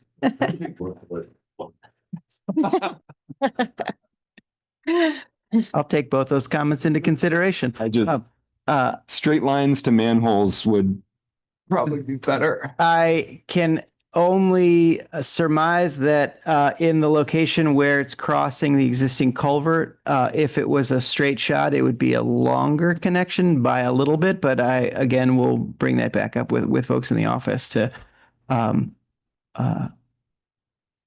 2.5% slope. You should have plenty of pitch. So I don't think like a length is going to be an issue for you. Right. Right. Fair. Yeah. Thank you. I appreciate that. Yep.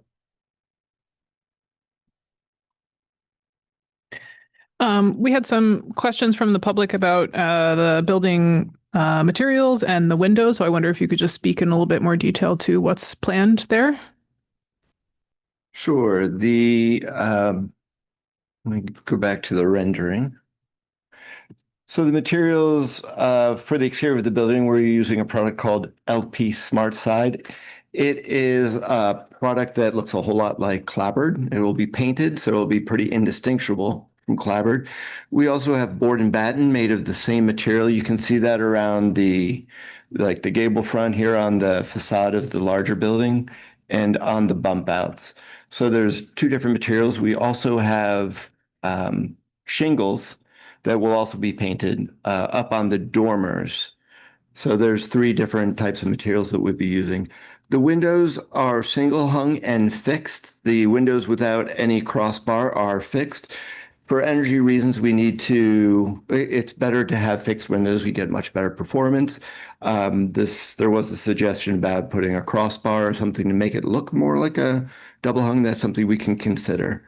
But we're using single hung windows for all the ones that have the crossbars right now. Oh, I'm sorry, with the exception of those up here in the dormer, we do have some smaller windows that are awning style windows. Thank you. While we're on that elevation of the West Building 1, are those the previously referred to walkout patios up there? Are these? Yes, up here. Yeah, these are walkout patios. Okay. And that's where you're thinking of perhaps putting the mechanicals? Yes, they'd be hidden, tucked up there. Would you be able to see them? No, these face the courtyard.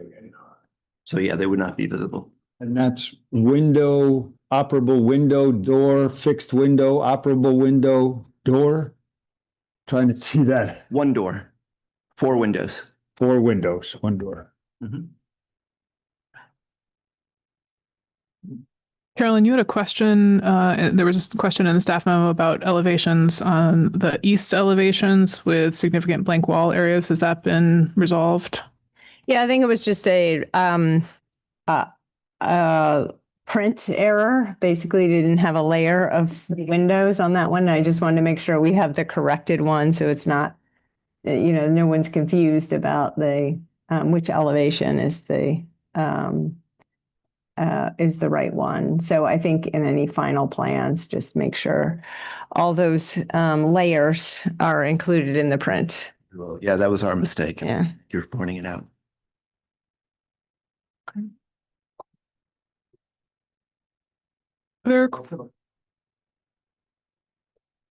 Another typo, just to take out of the final product. It was under lighting, you refer to Elm and State Street. It's got to be. What's that? Thank you.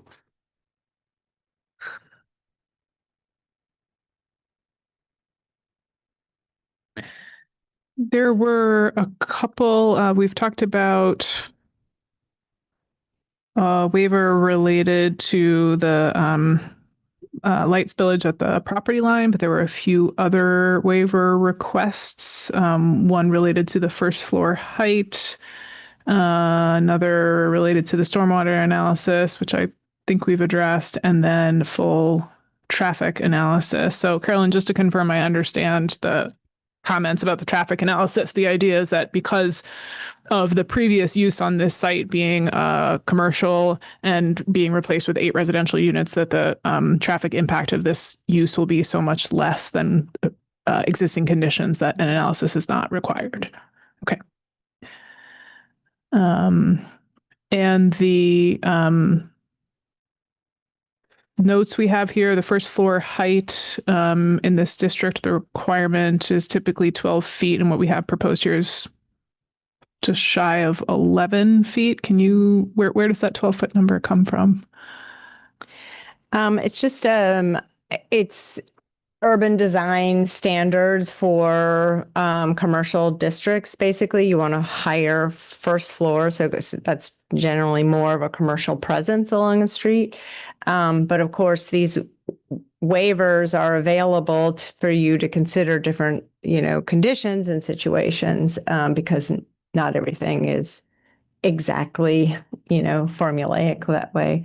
But that's the intention behind that sort of standard, to sort of meet this 12-foot height. And then the remaining floors can be, shorter, but that's really about presence along the street. Have there been many occasions where that's been waived since the creation of the form-based? I don't think so, but we also haven't had, none of them have been, so this is the second one in the side district. The other ones have been in Florence Village or in the central business core. So I guess the other side street district was Elm Street, but that's a very commercial presence, has a commercial presence. So you'd want that sort of taller elevation. And as well as the one on the corner of Phillips and Holly has sort of more of that commercial first floor presence.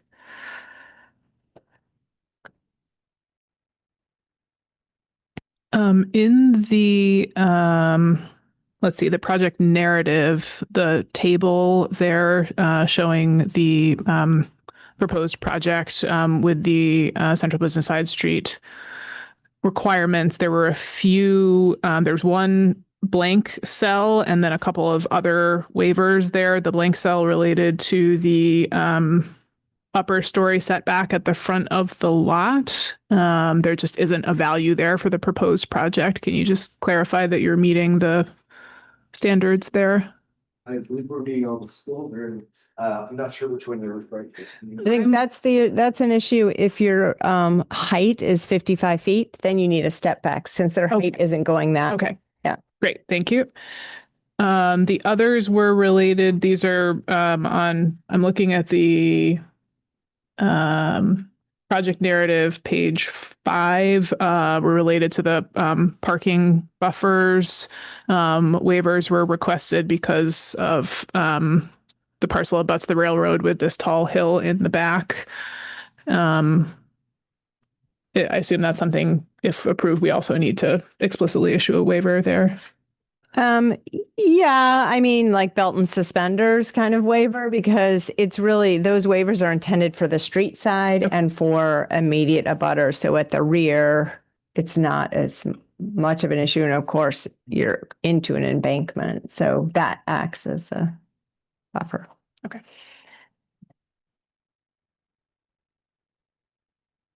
May I raise another comment here? you mentioned it earlier, it was brought to your attention in the responses to the comments from the planning department. And our response to those comments, one of the responses noted that we'd like to request a waiver for, there's a section in 350 of the site plan approval criteria where it requires to obtain 1 inch of rainstorm on site for a minimum of 6 hours. And we'd like to ask for a waiver for that. Currently, we are capturing the runoff into the catch basins and into the infrastructure, and then sending that into the culvert that has capacity. And we're currently not having currently not on site unless DPW is okay with that condition added. But it was a nuance that we caught this 1 inch of rainwater to like for 6 hours a week. We're currently not proposing to have regard to Right. So basically, so long as the DPW confirms that there's capacity, then that would be the case. And then I know you mentioned relates to the infiltration issue. So it's sort of a part of that is having green infrastructure to the extent feasible, or show why it's not feasible. You're indicating that your concerns about infiltration are that it might have a negative impact on the culvert. Is that right? Or even if you were to do infiltration up at the southeast corner where there's green space? There may be, in that southeast corner far away from the culvert, that certainly is a better possible location for it. In the other non-impervious surface areas that were closer to it, closer to the culvert, we were concerned about putting some sort of rain garden, or basin that would be promoting a lot of water that may, the worst case scenario concern is that it's a large volume of concentrated water is finding a favorable inlet other than the plumbing connection that we're trying to have with the culvert, and that may somehow change the integrity of the structure. We have no idea if that is true. We don't suspect that it would happen quickly, that it would be a long-term piece, but we're happy to work with DPW on what they feel comfortable with, and if it's possible, they're okay with adding some infiltration bases. We're certainly happy to advise this.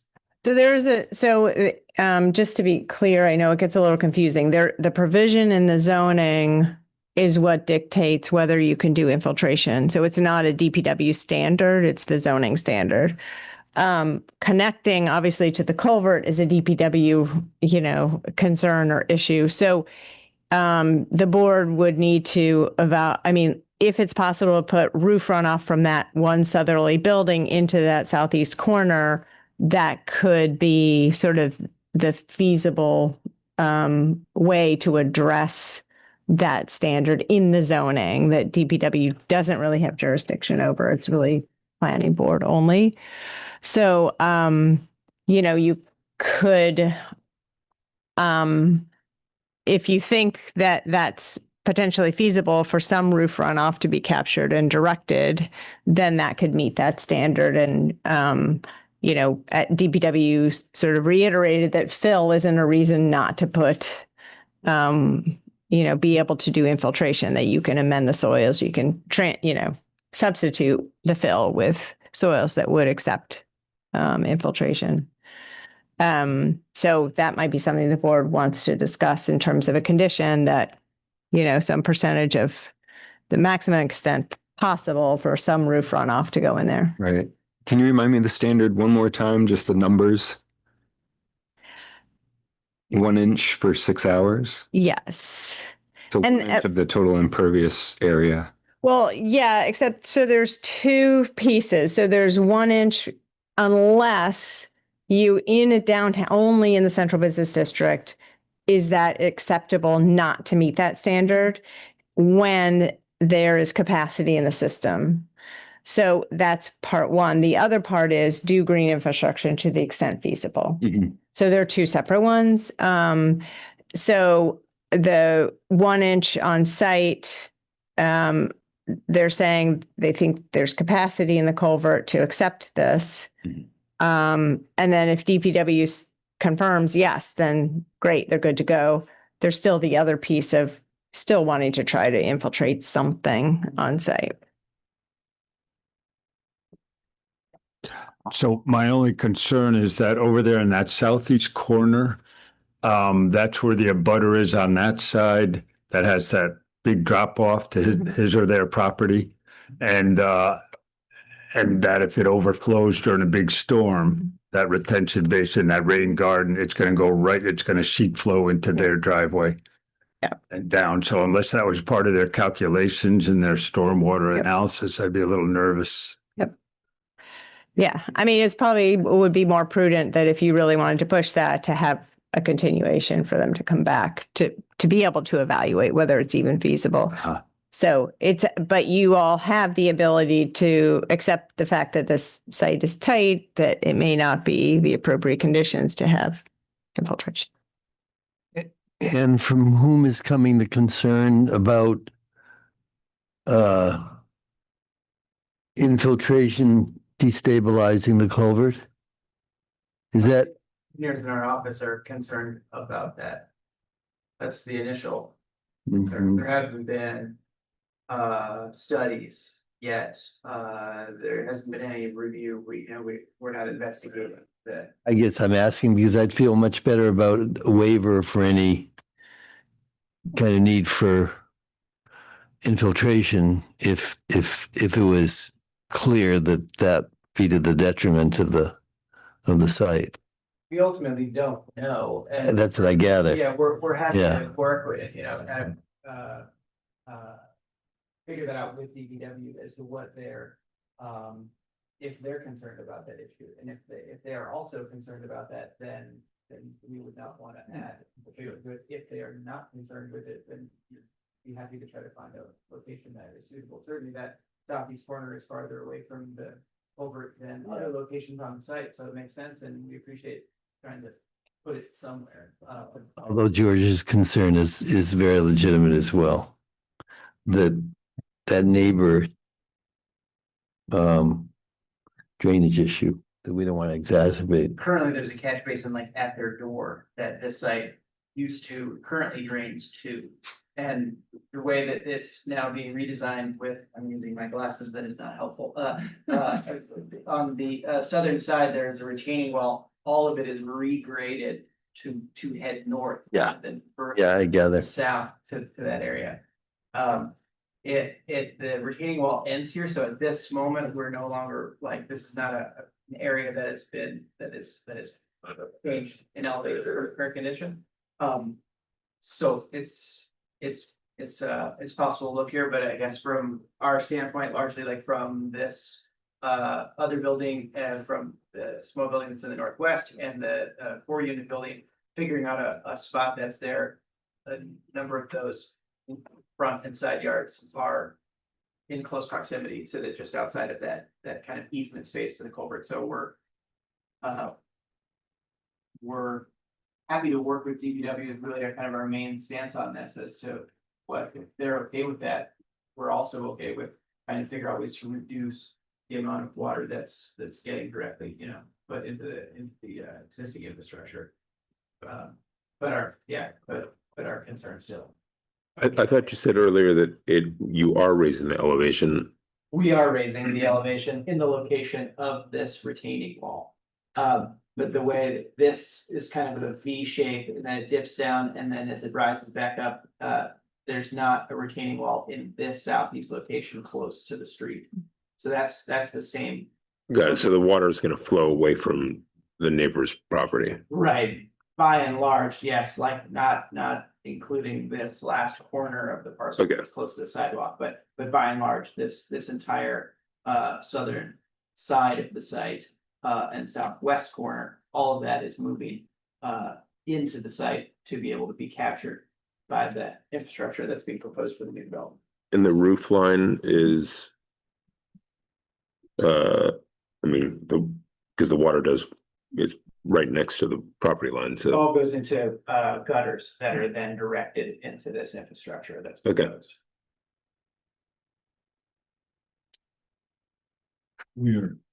To try to make that issue for the southern butter. Yeah. Separate issue is that whether or not to have a waiver for the green infrastructure requirement. Carolyn, is there a way to, I mean, some of the language that you used said basically, you know, I think reiterated was already in the zoning, which is that that should be incorporated to the maximum extent possible. And could we just condition that that is still the case with a particular eye toward the southeast corner in consultation with DPW? And if they determine it's not possible, then they move ahead with what's here. Sure. Yep. Good. I think there was, Mr. Kaczynski, did you have additional, I'm not sure I got your name right, additional public comment on this topic? Yes, you do have the name right. It's Kwasinski. Thank you. Great. I just wanted to say that, yeah, I think the infiltration issue is an important issue for the culvert 1830s, 1840s. Be careful about that. Yeah. So I don't think we want to overplay the hand of having infiltration of, Right. of water into the ground. I was going to talk about what had happened to the parcel to the north, but I think you address that by saying to the maximum extent possible, if DPW is happy with it, then I think the city's interest as well as the landowners are protected. So that's basically just the issue. I appreciate the gentleman talking about the issue of the immediate butter to the south. The storm drain in front of his property. This had all been one parcel at one time, common ownership. So the two parcels you're talking about now were in one ownership 30, 40 years ago. And that's how the drain got there, because it was the previous owner who had owned the whole thing from the drain, and it all said, water comes down, goes away, everything's fine. But that's really not the case today. Thank you.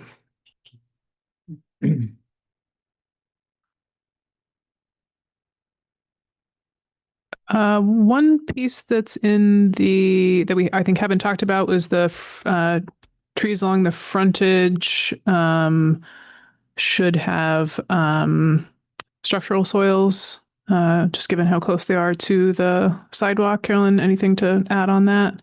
Yeah, I mean, I think that's been the standard for trees in the right of way, especially that close to, just gives them healthier, medium and longer term prospects for growth. Yeah, we'd be happy to abide by that. Okay. Great.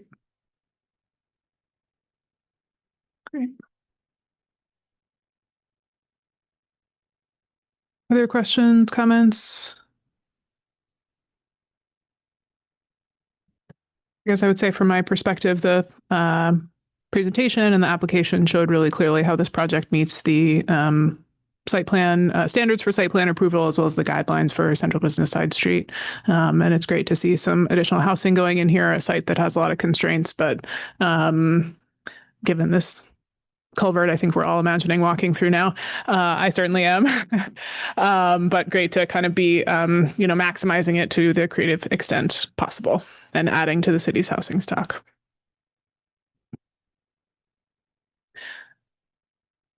Unless there are more comments. Oh, well, I was about to suggest it. Would you like to make a motion? Move to close the public hearing. Is there a second? Sam seconds. All those in favor of closing the public hearing? Okay. All right, Carolyn, you're going to have to help me with this. I've made a list. We talked about waivers relating to the light at the spillage at the property line, the height of the first floor, waiver for from doing a full stormwater analysis and traffic analysis. And then as conditions, possible conditions, we discussed no utility infrastructure on the street facing facade, structural soils for the frontage trees, using green infrastructure to the maximum extent possible and basically abiding by whatever DPW has to say on all matters. And then there's a few other things in the memo here. Have we addressed them? Prior to a certificate of occupancy, submittal of as-built lighting to ensure compliance. And if there's any damage to the sidewalk that's deemed by the city to be from impacts of construction, shall be fully replaced to the nearest panel. And then I think submitting final plans reflecting all of this and any other changes at least 15 days prior to requesting a building permit. I had tree protection for that tree in the southwest corner prior to construction. Yes.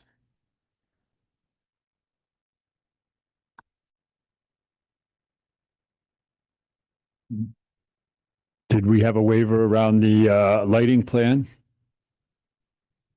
They provided the lighting and the specs for the.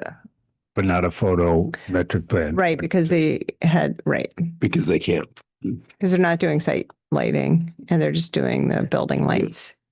And there's lights that, but I thought it was pretty much the lights flow in from outside to the property.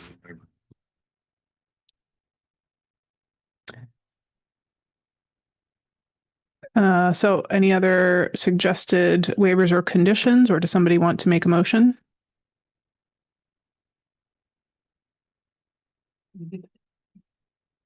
For it. I'll do it. Yes. All right, I'll move that we approve the site plan for construction of 8 residential units by Doug Searle at 111 Holly Street. Map ID 32C-220 with all of the conditions and waivers that were just listed and reviewed. Second. There are 2 parcels, technically, 220 and 325. That is. If we're going to cross our T's and dot our I's. C 220 and 325. Thank you. All right, we've had a motion and a second. All those in favor? Great. Congrats. Good luck with your project. Thanks so much. Thank you. Thank you.